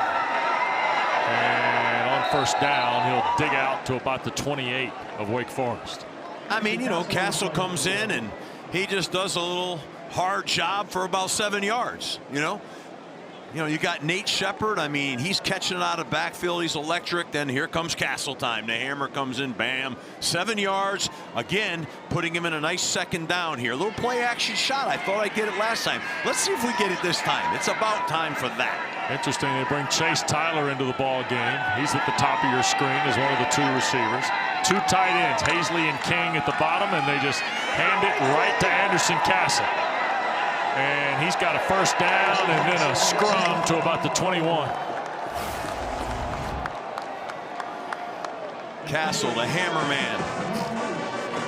I know it's not Dana's dude, but I got to believe, Dana, you like Castle too. I mean, it's hard not to like Castle. I do. I don't play favorites. All right, that's good. I'm glad to hear that. At the 21. Duke on the march again.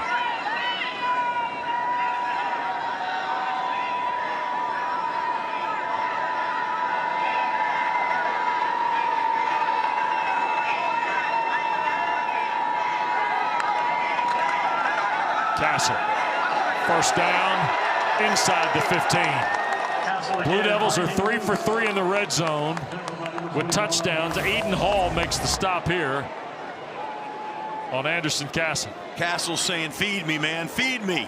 I feel it right now.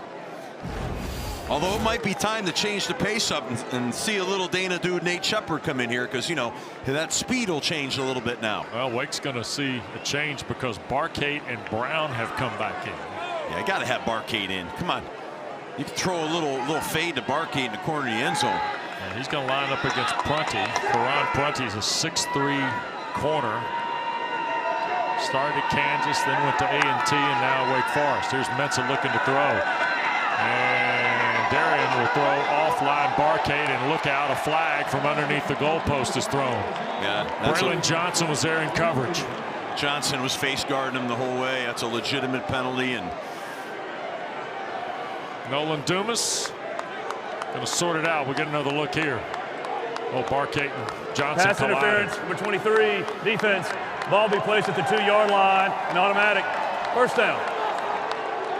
So they take Barcade and Brown out, bring the 2 tight ends into the ball game. Taylor and King for Duke for short yardage on 1st and goal. what are you thinking here, Wes? Is it Castle time again? What's your call?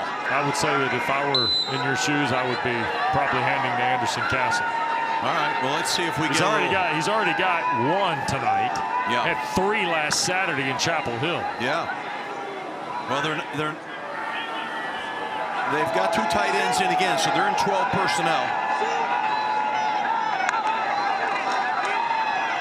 Trying to get to Hazley. Mensah throws, end zone, and batted in the air and almost intercepted.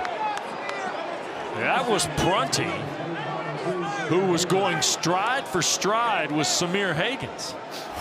Now, Steve, Mensah doesn't make many bad throws. He threw this into harm's way. Well, yeah, he's thrown across his body. You can't do that. He's late with the ball. Just burn it. Throw it out. Burn it. Don't turn the ball over down here. Now, you can rest assured they're going to hand this one off now. Tony Boggs has come in. He's going to be deployed as one of the tight ends to the left. They got 3 tight ends. Castle. They try and push the stack. Castle falls into the end zone. And is it a touchdown? Yes. Touchdown for Duke. Second of the night for Anderson Castle.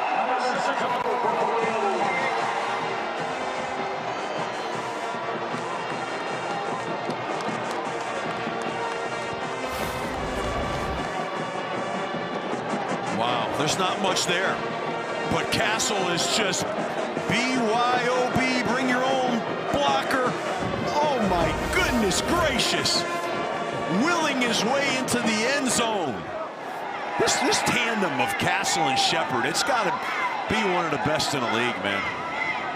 8-play drive for the touchdown. Polino's point is good. New score here at Wallace Wade. Blue Devils 35, Deacons 17. More ACC football in a moment. Point lead. Never too early for the Christmas hats. Little holiday cheer. Duke with a 35-17 lead. There'll be no return by Searcy.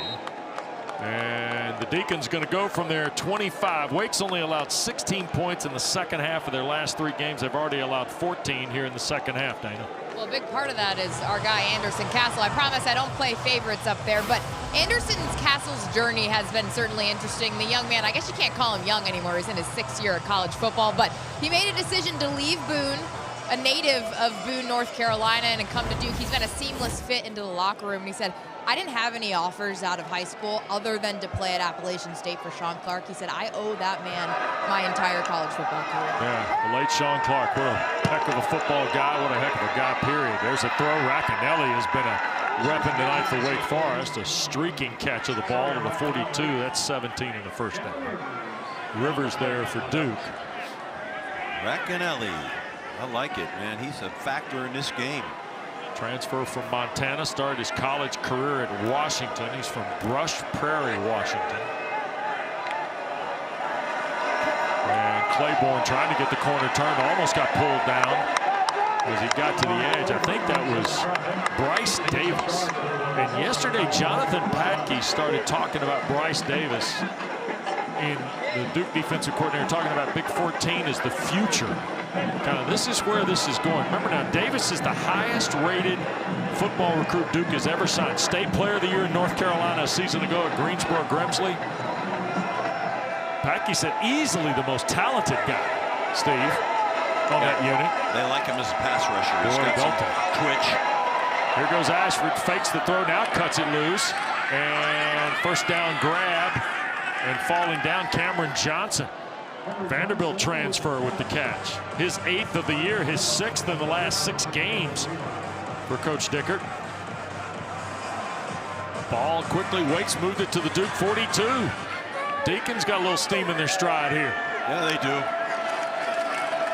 Ashford, quick throw on the perimeter. Hernandez to work. Pulled down, that is Pelachata, Juice, as his teammates call him. And the tackle made at the Blue Devil 34, gain of 8. This is a critical drive too, you know, because the game's getting away from Wake a little bit here, and they've got to get a score. You know, Duke has played so well on defense, but right now they're giving up chunks. So Claiborne with Robbie Ashford on 2nd and short. Play fake, Ashford now being chased. That's Anderson. Ashford will turn the corner out of bounds at the 31. And that will give Wake Forest the first down. That's a mismatch right there. Oh, yeah. David Anderson at 290 pounds chasing fleet-footed Robbie Ashford. I'd say so.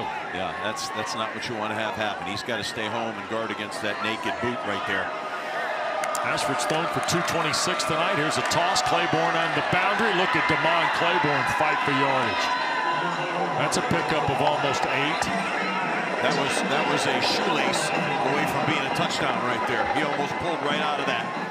This is their kind of deal now. 2nd and manageable, 2nd and 3.5, 3. That's where they want to be. Claiborne's just moved into the top 4 all-time on Wake's rushing card.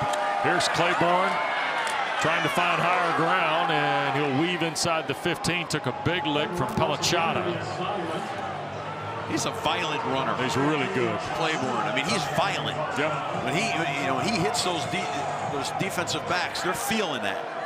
Damon Claiborne's another guy, Dana and Steve, he could have gone to other places last year when the coaching change occurred, Steve. They get it on the perimeter, and Hernandez taken out of bounds right around the 11-yard line. It'll be a play of 3. It's dangerous. Hernandez out there in space, very dangerous. And Jake Dickert went even as far to say about Claiborne, he was our most important recruit. Right? Yeah, he did, yeah. You know, I'm surprised I don't see Hernandez on some sort of reverse or something. You know what I mean? Sure. He's such a good runner. Yeah. So smooth.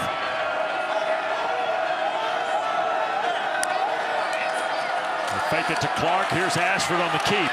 At the 5, Robbie Ashford, touchdown for Wake Forest. So they changed the tempo up a little bit, and Ashford has scored on the ground for the first time tonight to go along with 2 touchdown throws. Look how physical he is on this run. You know, it's a design quarterback run, but watch this. He's going to make contact, and he's going to carry both defenders for another 3.5 yards. That's a physical runner. 10-yard touchdown run for Ashford. And the Deacons going to the card here, going to try for 2. See if they can get it to 10. That was the final play of the 3rd quarter.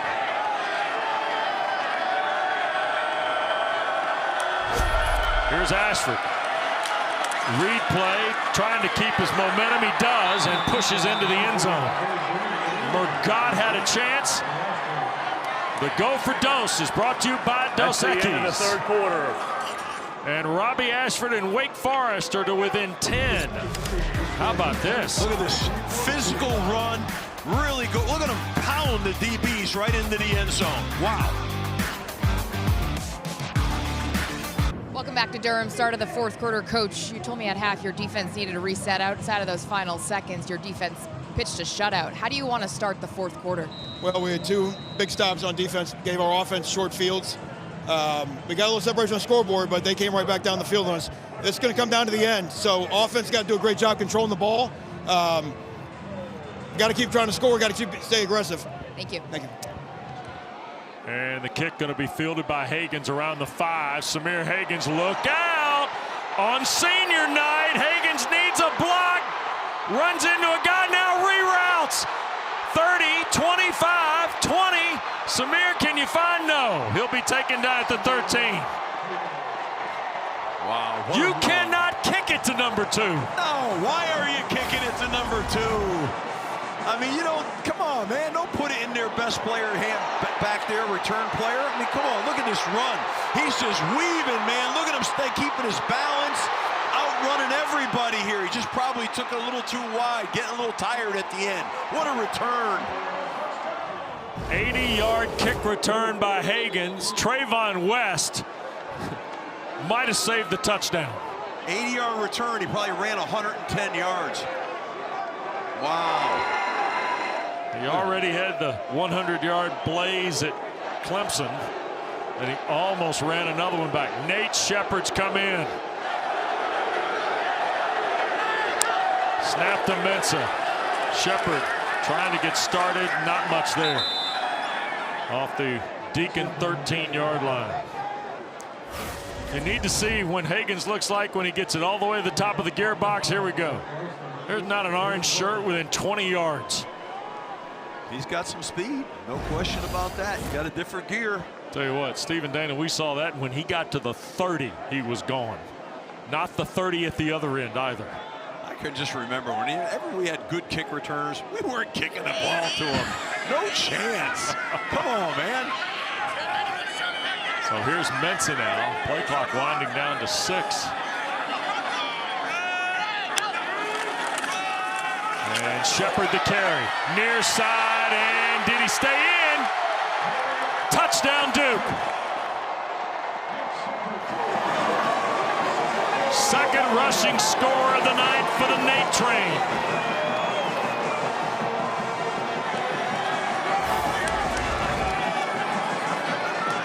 Watch this. I mean, look how quick he is, and look at his balance.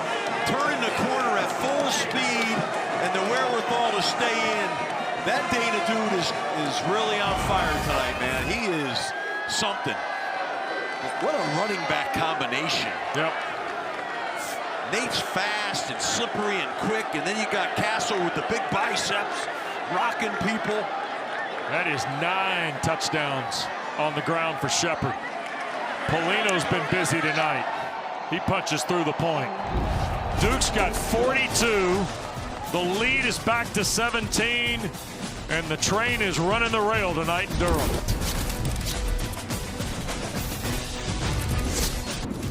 Well, a year ago in Winston-Salem, Steve, it literally was the last play.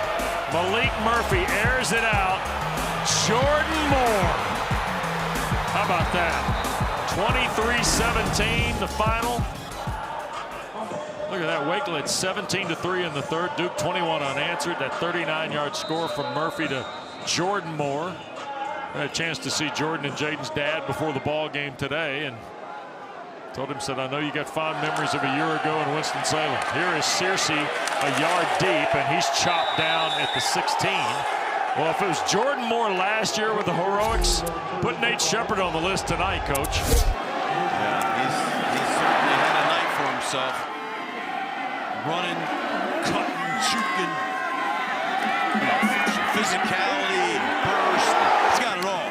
And look at him catch the ball in the backfield. This guy's got really nice hands. I mean, he's just a total package, and he's only just a freshman. Dana, I think he's going to be in the Rookie of the Year consideration as well. A star is born. We've been saying it since the Syracuse game, but in all seriousness, Steve, how difficult is it for a defensive coordinator to prepare for the running back that they have in Anderson Castle and Nate Shepard? That can't be easy. No, they're two totally different guys. I mean, and one is a physical inside pounding runner who also, though, can catch the ball well. But then, of course, you got Nate, who's a home run hitter, but he can beat you out of the backfield. So, you know, it's quite a combination. Another catch for Racanelli starts the Wake drive, and there's a second catch for Racanelli. And that was thrown behind him. He makes a terrific grab of this. Mekhi Jones the tackle in the Duke secondary, and look at the Deeks at midfield in 2 snaps. Yeah, I mean, you know, Duke has got us on defense, got to bow up here a little bit. Yep. 3 steps, shot down the field, and Racanelli had it pop off his hands, incomplete. Yep, he knows it too. That was a good pass. That was right on his hands. Should have caught that one, but good ball. Racanelli, man. 6 for 103 tonight for Sawyer Racanelli. Steve, he came in a year ago at Montana, 30 catches, 409 yards, 2 touches for Bobby Houck and the Grizzlies. Boy, that's a good program, by the way. That Montana outfit, oh boy. That's real. Those guys, that's good ball. Yeah, career high tonight for Racanelli. Look at Ashford tucking and running, and first down and more. Robbie's still digging it out toward the 30 of Duke. I'm so impressed with the way he runs the football. I really am. He is something here. Yeah. I mean, this guy, Robbie Ashford, is athletic, fast, physical, tough. He's got a lot of unbelievable attributes. Yeah, he's almost to 200 yards. So he's over 200 tonight, 262. And they got a touchdown. Ruling on the field is an incomplete pass. Burkhalter, incomplete. Second down. Wow, that was a so Burkhalter, they took the deep shot for Sterling Burkhalter. Mensa was going to be in the neighborhood of 300 yards if this is completed.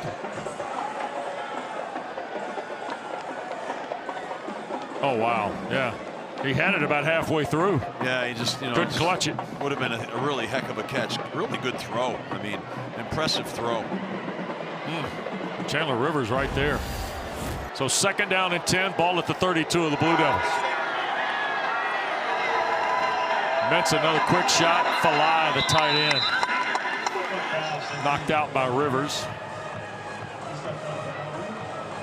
So Ashford, his season high in yards, Steve, 292 against Delaware. He's run for 66 and had 82 on the ground against Georgia Tech.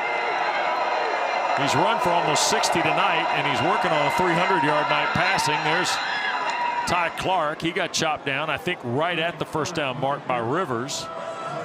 0 tackled 0. First down. So Robbie Ashford's working on about a 360-yard night of total offense. Yeah, he's having a heck of a day for himself, really. Some real inopportune penalties have hurt them. Otherwise, this would be close, a lot closer. There's another throw. Clark the catch, and Kendall Johnson, the redshirt sophomore at linebacker on the weak side, made the play. I'm surprised that Duke's not coming after him a little bit more. I'm guessing they're saying we're going to make you go the long way, but here goes Clark, and it's first and goal. Boy, Deacons are on the line and pulling the trigger. Yeah, this team has got a lot of fight. Really do. No substitutions here. First and goal. Give is Clark, and he digs in for the touchdown. Ty Clark gets his 3rd rushing score of the year, his 2nd in as many weeks for the Deacons. Nice physical run, nice drive. I mean, which team is going to play a little defense here in the 4th quarter? Not sure about that. Credit the offenses, but come on now. Defense, where are you? In their last 5 possessions of this ball game, I'm sorry, 1, 2, 3, the last 7 possessions of this game, Steve, we have had 5 touchdowns. Ty Clark, the latest to get on the board between the Deacons and Devils. Duke leading 42-32. Time for our experts at work, presented by Principal. Coach Adazio, I offer you Duke's offense. Yeah, well, it's been highly productive. You're seeing the scoring being spread around to a host of players here. What a pass by Mensah. Another great power run by Castle. And, of course, Nate Shepard with the burst and the balance. I mean, there's been a lot of scoring. This is about as much scoring as I've seen in a short amount of time this year. 5 rushing scores, most in 2 years. Not since the 2023 game against Northwestern, as Duke scored 5 times on the ground. And the other, you saw the Mensah to Hagans. That's the touchdown pass. Samir had a touchdown catch and almost had a kick return for a score. It did set up the last run you saw a moment ago by Shepard. They're going to kick this to him again. Nope, they're going to kick it. Oh, boy. Now, did that go out of bounds in the end zone? Yeah, it did. Touchback. That was close. Yeah, real close. From a kick perspective, Caleb Carlson, very accurate. So Duke will start from its 25. Now let's see if we see the first series of defense. They've been absent. Where's the defense? Not so sure. Not so sure, Steve. Wake needs to find a defense. And the lines, well, and you said this early in the second half, both defensive lines had provided some pressure, yeah, but not a lot of resistance once you got past the fronts. Yeah, no. Pressure again. Mensah going to cut it loose. That's Barcade. Tried to come back and make the catch. And incomplete. Webb in coverage. I think Webb did a good job last minute of getting his head back around, making a play on the ball, because it looked to me like that was heading down pass interference for a minute there. Oh, yeah. Good call, Coach. Watch the turn. Yep, there's the turn. Just enough at the end there to keep the flag in the pocket. It's clear the last couple of weeks that Cooper Barcade's at the top of the scouting report when it comes to Duke and who they are in the throw game. Well, now they're in that heavy tight end wing formation. It's a run formation, but are they really going to run it here, or are they going to play action it? They're going to run it. Shepard trying to get started. He'll get a couple of yards. Crisano really like this young redshirt freshman. He's another guy that came from Pullman, Washington with Jake Dickert. Played 5 games a season ago. He came out of Granite Bay, California, top 35 in the ESPN 300, Steve, at linebacker. Yeah, he's playing really well. Fasano, yeah, nicely done tonight.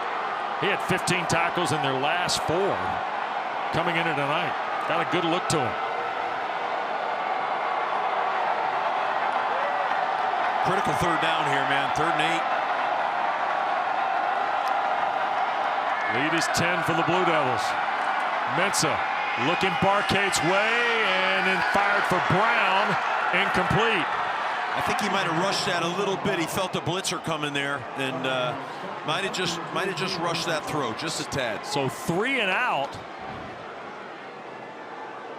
for Duke for the 2nd time in the half and the 4th time in the ball game. Wake turns them away.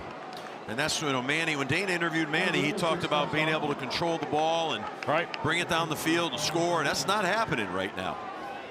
So the pressure is going to end up back on the Duke defense. Reynoldson's going to keep it. Wake turn their back, and Cade Reynolson down the far sideline, out of bounds. Duke will keep the football on a 30-yard run by the Aussie. Another big Duke special teams play. That's that play, I believe, where he has a punt run option. Yeah, that's what we used to call this rocket. And if you had nothing there, the punter keeps it and goes down the sideline. There's your man O'Connor again on the wing, Steve. Oh, yeah, O'Connor's leading the way, and punter usually gives a go call when he decides he's going to run it. What a time pulling it out. Special teams, man. Look at that, huh? Wow. Longest play of the game, and now Mensah trying to do something here. Going to slip it to Barcade. How about that catch? That was go to the Buick, make a right. Well, that's just a broken play. They turned into something. That was nothing but the schoolyard game. Yeah, well, that's what players do. Now they're in 2nd and maybe 5.5. So take away the punt and the 3 and out. And look at Duke continuing the drive, and then Mensah and Barkay play a little street football.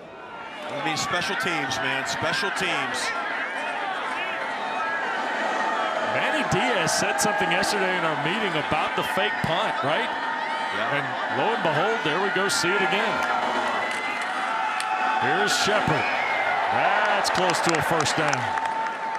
Like I said, I think that punt is a read. He has a read punt option on it, and what a good call, what a good time, and you know, it's just a huge play in this game. Yeah. I mean, they needed something, right? Something had to happen because offensively they just seemed to stalled. Now all of a sudden a little juice, and now you got a good run. It's 3rd and short.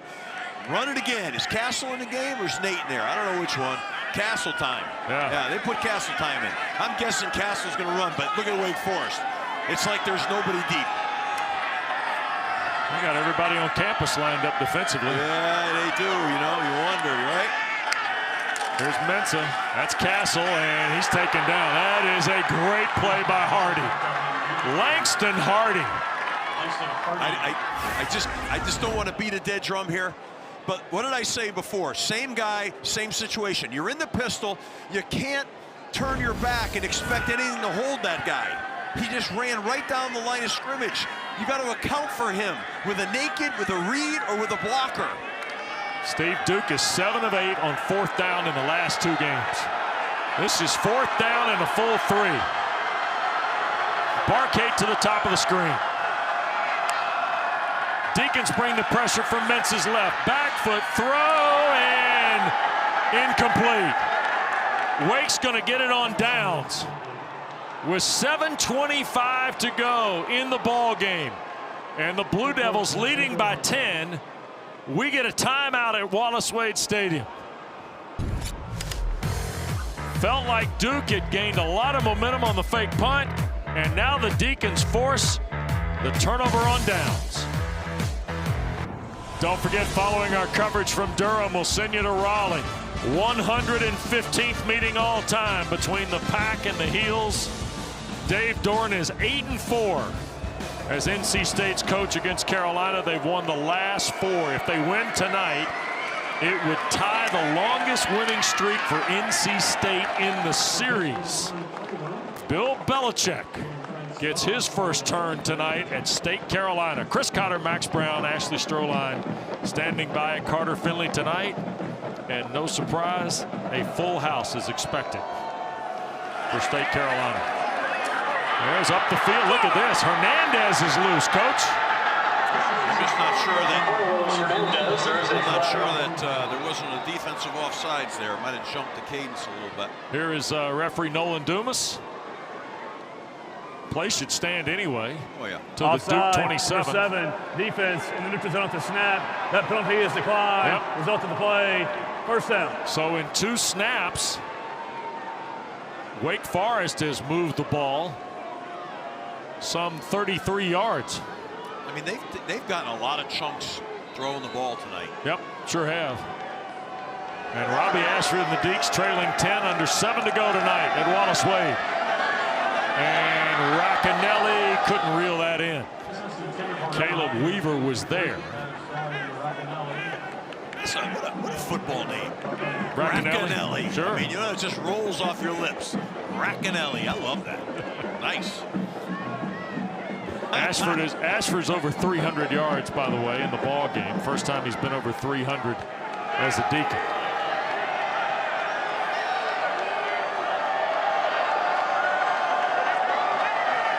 Second and 10.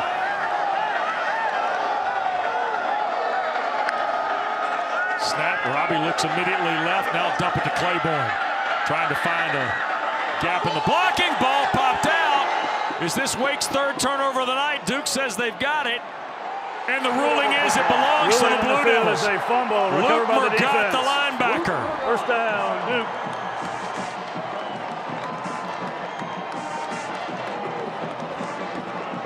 There will be 2 fumbles and an interception if this stands. Another look.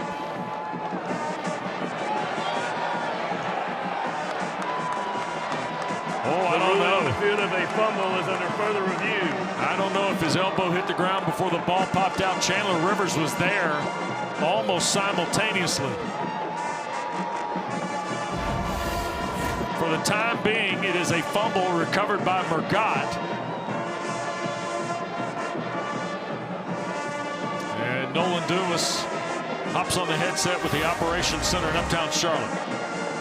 Got to watch Claiborne's elbow and the ball here, I think, Coach.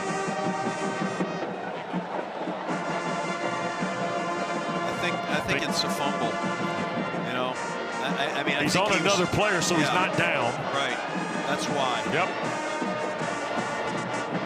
Oh, punch out. Chandler Rivers. Look at that. Headsy play. Yep, sure was. I think that's going to stand. I feel bad for Claiborne. He's just really playing hard, physical, and trying to get as many yards as he can. And he had the ball pretty well high and tight, but the guy knocked it clean. And so now with 6:38 to play, this would be Wake's second fumble of the night, their third turnover, and the recovery by Murgatt.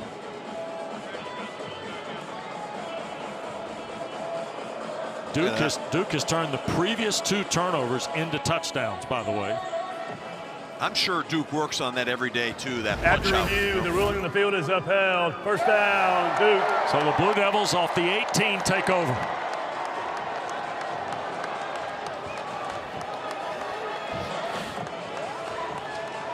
Now, that was a big play for Duke, an unfortunate play for Wake, but they were driving right there. Now Duke needs to try to put together a nice drive here. You know, this is, you know, run the ball, combine it with some short play action, and see if you can get a nice series. Stay ahead of the chains. Don't get behind the chains. Nate Shepard will be the running back. You can rest assured Wake is going to, you know, be in man coverage. They're going to be down in there. Anderson crawls up on the defensive line to the right of Mensah, and look at Shepard. Pick up 4, maybe 5 on the play. Hall and Hazen, the 2 linebackers. And a 4-2-5 alignment that Wake runs out of their base set.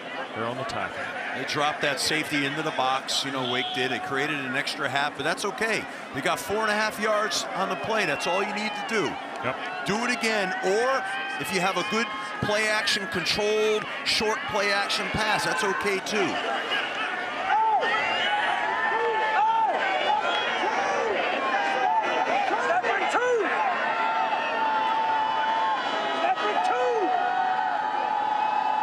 Second and 6. Shepard, and boy, he got doused out pretty quick. Hazen again. I mean, the linebackers are running downhill. Everybody, it's, you know, they're just... First charge, 10 out of the half. Wake Forest, 30 seconds. Deacons will have 2 to go. They burn one here ahead of the 3rd down play. That's why I was calling for a little play action right there, because the backers are just rolling downhill. I feel there's too much time left on the clock not to, you know, try to stay. I get it. You're trying to run the clock down, but you need to get a first down. When do you, I mean, as successful as Mintz has been delivering the ball tonight, Ashford for that matter too, but in Duke's case here, you can mix a throw in here, but it's got to be your best throw, right? You probably got to, have you got a place in your call sheet where you say here 5 or 6 throws we'll run even when we're trying to manage the clock? Yeah. And I think a play action in those early downs, because they're playing runs so hard. Right. You can get a little something behind those linebackers that are running downhill. I think that's, now you're in 3rd down. It's an obvious passing down, you know, and you got to make, you know, you got to trust your quarterback. He's a veteran player. He's playing at a high level. Trust him here. Try to go get this first down. He's 186 yards tonight on 29 attempts as Mensah. Don't force it though. Duke's missed their last 4 third down tries here, Steve. This is 3rd and 7. Barkate to the top of the screen. Here's Mensah to his right, looking toward Castle. This is Barkate, first down. Yep. That cat's got 55 grabs coming into the game. 3rd down, you got to have a play. Get it to 18. I'm signing up for that. A little pocket movement, so he's not stuck in the pocket. And nice job getting it, you know, to your best players making plays. Quarterback, receiver. Now come back here and start to think about maybe an early down play action here, a good, easy control play action on first down. 7 catches, 46 yards tonight for the Harvard transfer, Cooper Barkate.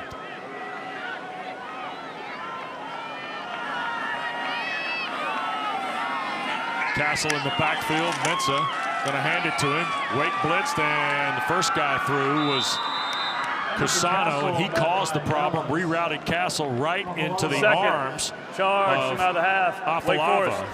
30 seconds. So it'll be 2nd down and 11. Loss of 1 for Castle, and Wake uses their 2nd timeout. Afalafa's playing really at a high level.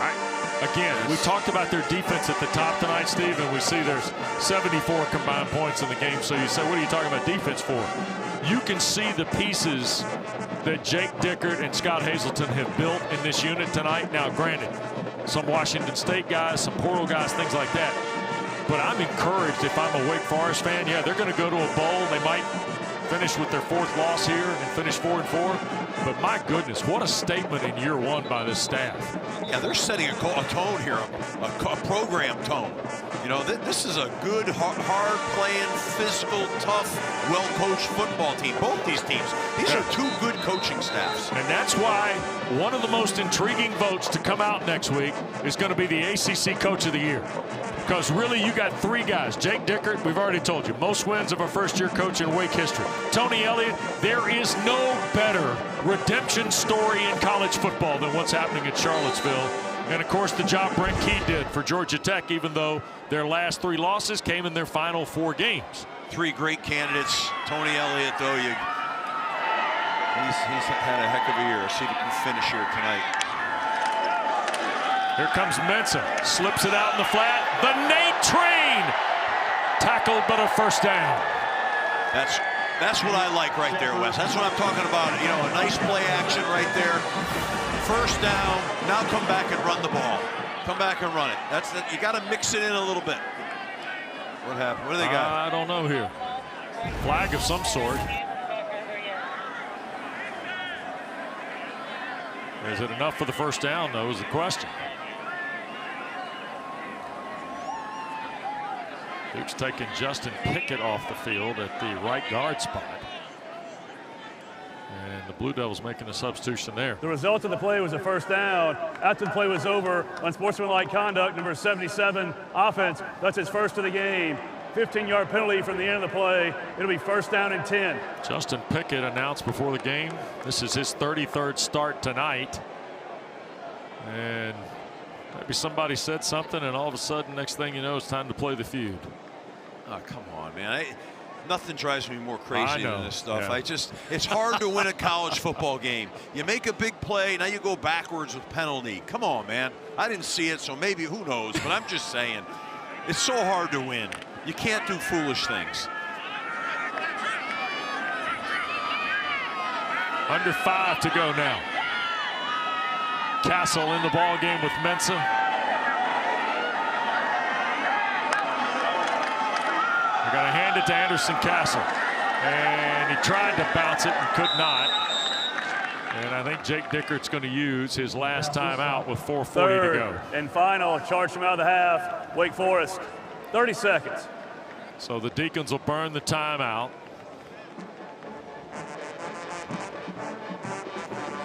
Wake Forest comes in, winners of 3 straight. You see Scott Hazelton there. He's talking to one of his, he's got the gray beard. Heck of a story that guy is. He's done a marvelous job, as we said. Fun to talk to him about this 1st-year staff coming together and all the guys kind of involved in it. He's got combination coaching. Of course, Hazelton was on staff in Texas, and he and Dickert had some history. Stephen Gate, these guys out in the Dakotas. Dickert went to Wisconsin, Stevens Point. Hazelton worked at, was it North Dakota State? I love that. Yeah. I mean, I still like that way that you used to have to work your way up in this business and coach. You know, now it's more like, you know, guys could pop up as analysts and things, but like, sure, coach, go coach, go. It used to be that way, you know, and you learned how to really be a good teacher. But, you know, I guess it's just different ways. But appreciate those guys that grinded it through small college football and became good teachers and coaches. 2nd and 11 after Castle lost a yard. Mets are going to throw, looking Barcade's way, caught it on the slant. Cooper Barcade in a foot race inside the 30 to the 28. Ladarius Webb got him on the ground. 1st and 10 for Duke. Once again, where do you go when you need a play? Cooper Barcade's your guy. Nice throw, nice catch. I'd like to see Cooper hold the point of the ball up a little higher. You don't need to get stripped there, but take care of right now it's about taking care of the football right now. Yep. Run the ball, take care of the football, bring this clock down. They've, there's only, it stops at the 2-minute deal, and another couple of first downs. And 8 for 83 for Barcade. Here's Mensah for 1st and 10. Snapped as the play clock expires. They'll hand to Castle, and he may give another yard back. Dana, the Cooper Barcade story is one that folks are going to remember for a while here in Durham too.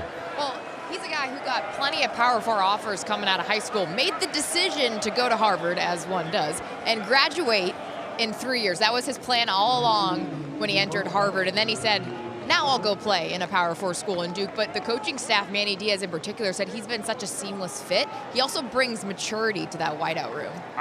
To me, Steve, the Ivy League and the transfer situation into the ACC this year, that's a story until itself. Not just here, at other places. Because of the great academics, too. I mean, those guys come into your system with already having their degrees. And the pass looking for Barcade again got deflected, so the clock will stop with 3 minutes to go. It's okay to throw it, you just got to throw it, right? Yeah, I mean, now I'm getting, as I talked earlier, I wanted those quick early first down play actions, but now I'm kind of with, I think Wake is out of timeouts. Yeah. So now I'm kind of like to see him run the ball. Yeah. Drain the clock. Hazen, by the way, got a hand in there to break up the ball headed for Barcade. Well, now you got to trust your cue here with his experience. He'll be careful with the ball, try to throw it for a first down. I'm not, feeling you can kick it. 3rd and long. Draw with Shepard trying to get to the perimeter. Look out, what a collision, and he still kept ticking. Down to the 20-yard line on a 3rd and 11 play. It'll be 4th down and 3. Yeah. And I suspect Duke might run this clock down and call a timeout. We'll see. Yeah, what a physical run there by Nate Shepard. I mean, that was a real hard physical run. But yeah, I would say West are going to run this down, take the timeout, make a decision. Do you go for it here on 4th? Do you, because the field goal, does it do? It stops. Still a 2-score game, but of course they wouldn't be able to tie you up with a touchdown and a field goal. First charge from out of the half, Duke. 30 seconds. Well, Manny Diaz is going to watch his team huddle. There's Rich Skrosky. We talked about his role in this whole process last week. Yeah. You see in this, he's holding the book. Dana, and that's the most important piece of the operation is the book. Right, Steve? Well, the book is telling you in this situation, my sense would be the book is telling you to, it calculates in all the score, the potential score. Right. And they tabulate it. The book may be telling them to go for it, but sometimes do you kick that field goal here? I know it's still a 2-score game, but it's not a touchdown, a field goal. The clock's down low here. Right. I don't know. If you trust your field goal kicker, you might kick it here. My sense is they're going to go for it. I thought it was great yesterday when Manny told us we decided we were going to fake the field goal at some point last Saturday night, and we confirmed it and didn't tell anybody else. Yeah. Skrosky, Manny Diaz, Gabe Infante, and that was it. Yeah, that's the way to go. You don't want any expression. They're going for it here. You know what? Good call. Bunch look to the top. Duke's 2 for 3 on 4th down tonight. Can't argue with this call. I mean, I think this makes sense. You can go either way with it. Shepard in the backfield, Hazley the tight end to the left. I think they're coming zero pressure here. Here's Mensah, throw offline. He had to cut it loose. Brown was there. Wake's going to get it back. Clock stops with 2:11 to play. Deacons will be out of timeouts and trailing 10.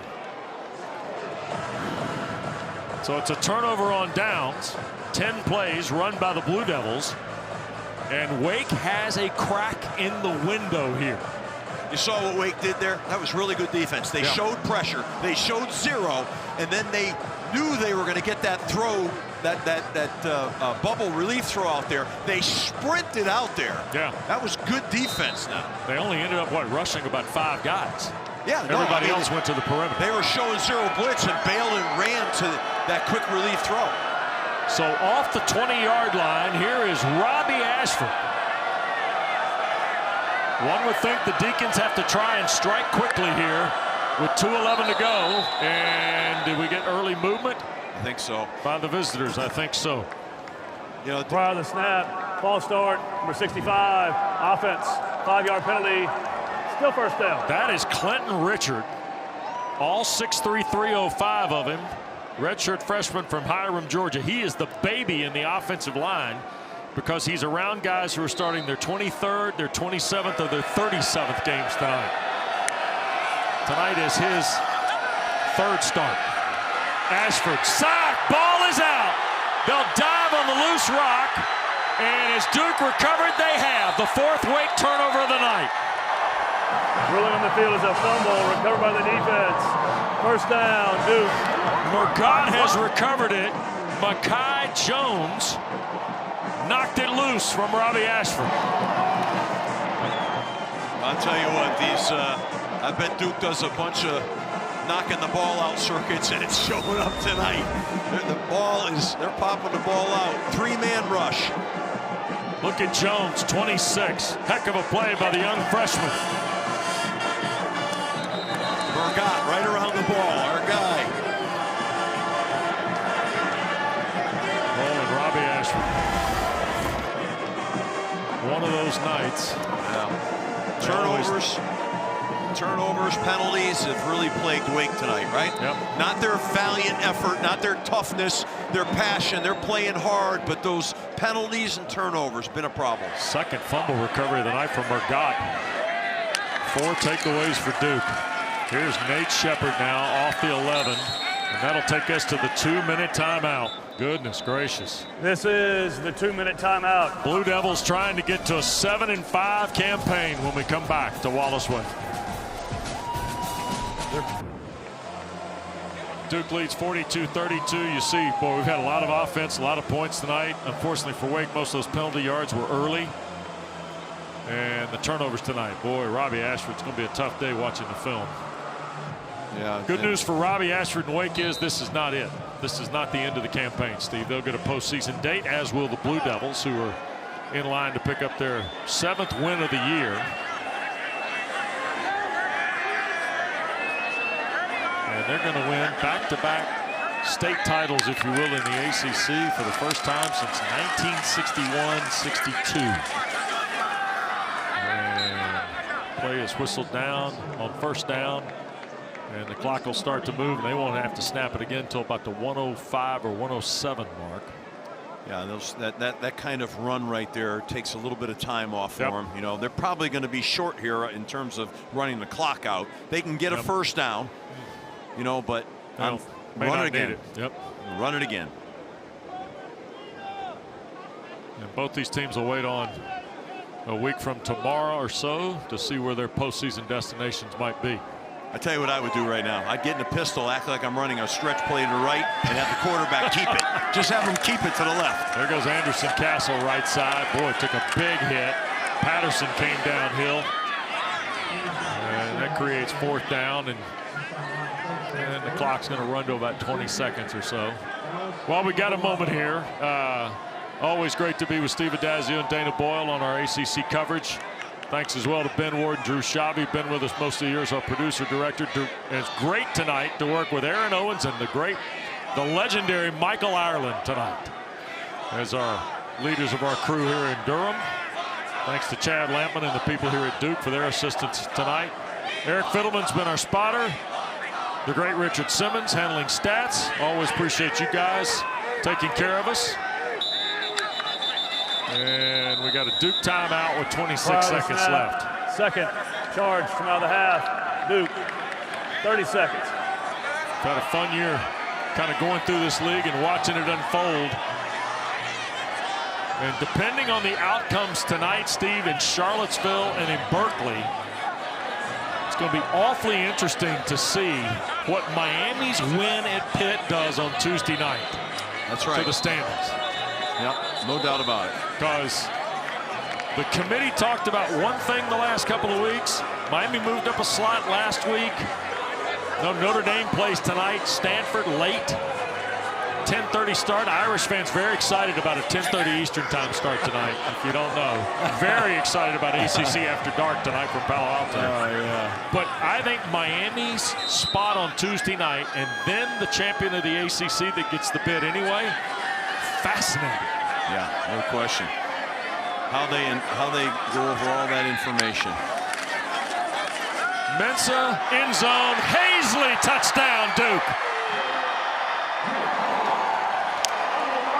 Jeremiah Hazley with 23 seconds left to go.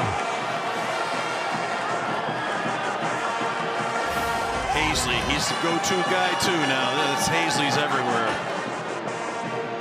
Nice catch. 11 yards from Darian Mensah. And 3 of the 4 Wake turnovers cashed in for touchdowns. You got to trust your quarterback on when you do something like that, you know. Polino for the point.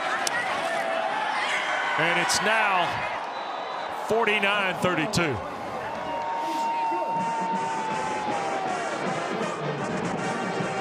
And Manny Diaz and the Blue Devils get to write the script on senior night here in Durham. Darian Mensah ran for one early and has thrown for 2 here in the second half. Most points against Wake in 31 years tonight for Duke. I'm saying that was a pretty good pickup, Mensah at Duke. What do you think? Wow, I'll tell you. That's why to Manny on that big hug at the end, you know, he's saying, thanks for everything you've done. Man. Because you need a quarterback, Yep. and what a difference it makes. Yep. 49-32.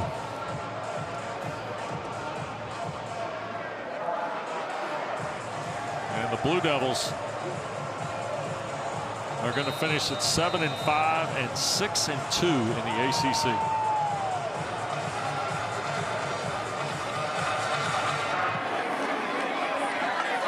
Salas will kick it away. There'll be no return. And the Deacons will come back out with 23 seconds left. Robbie Ashford has thrown for a career-high 322 tonight on 26 of 41, by the way. 2 touchdowns, 1 interception. There have been a couple fumbles. Claiborne is a tick under 60 yards of rushing. Ashford's got 52 yards. His total offense number tonight is 300 and roughly 80 yards. Pretty strong night of work for Robbie Ashford. And Steve, a little more accurate than I think he's been given credit for in recent weeks too. He threw the ball well, no question. I was very impressed with that. Now looking to make a play. He'll shoot it back across the field to Falai, incomplete with 17 seconds to go.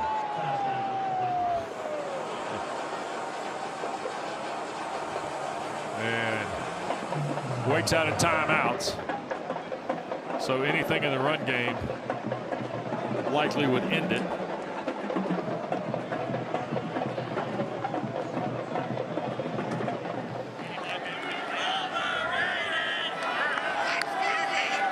Start for Anthony. They'll throw the flag. It's a free play here, and it's offline incomplete with 13 seconds left. That'll cost them 5. Jeremiah Melvin was the intended receiver. Offside, number 7, defense in the neutral zone at the snap. 5-yard penalty. Replay, second down. I mean, we're jumping off sides with 13 seconds. Yeah. I mean, come on. Yeah. You know. Well, you know, I always say at this time of the game, when this game's over, yeah, please nobody get hurt. That's it. You know, just please nobody get hurt.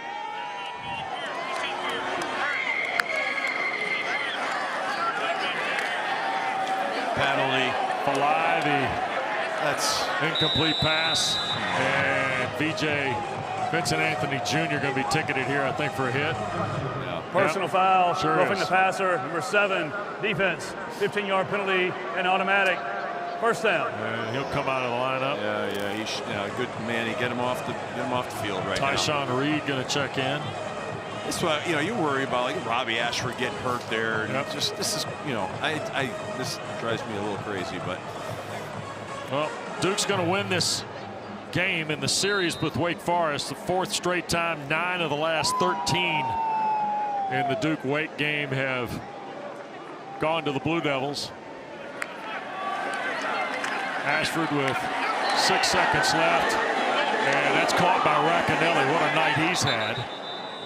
Ball at the 35-yard line of Duke, and Wesley Williams and Robbie Ashford exchange slaps on the wallet after a collision when he let it go.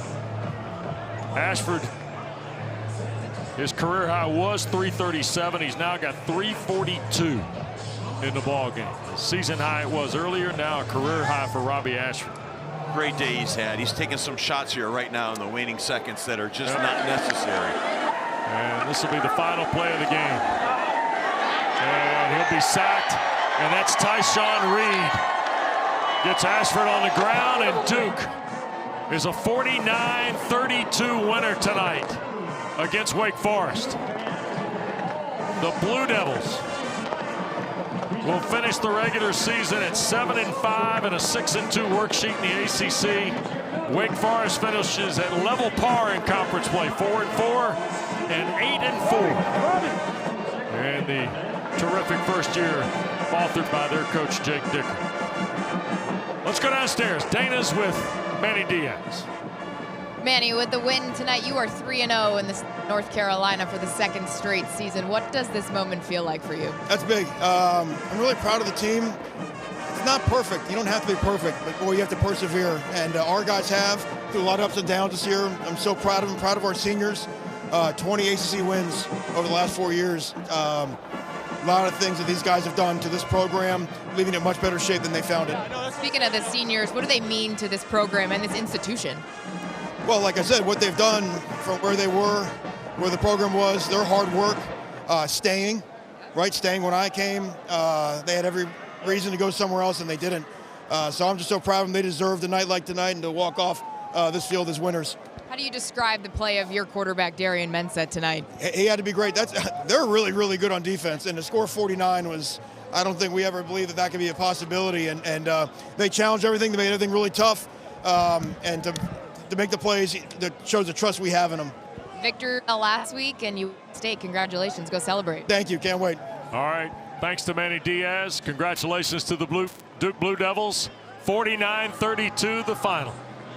Great to be with Steve Adazio and Dana Boyle here tonight as we close our coverage on ACC Network. Thanks to Aaron Owens and Michael Ireland, our ACC Network crew. West Durham from Wallace Wade Stadium. Blue Devils winners by 17. Here is Kelsey Riggs.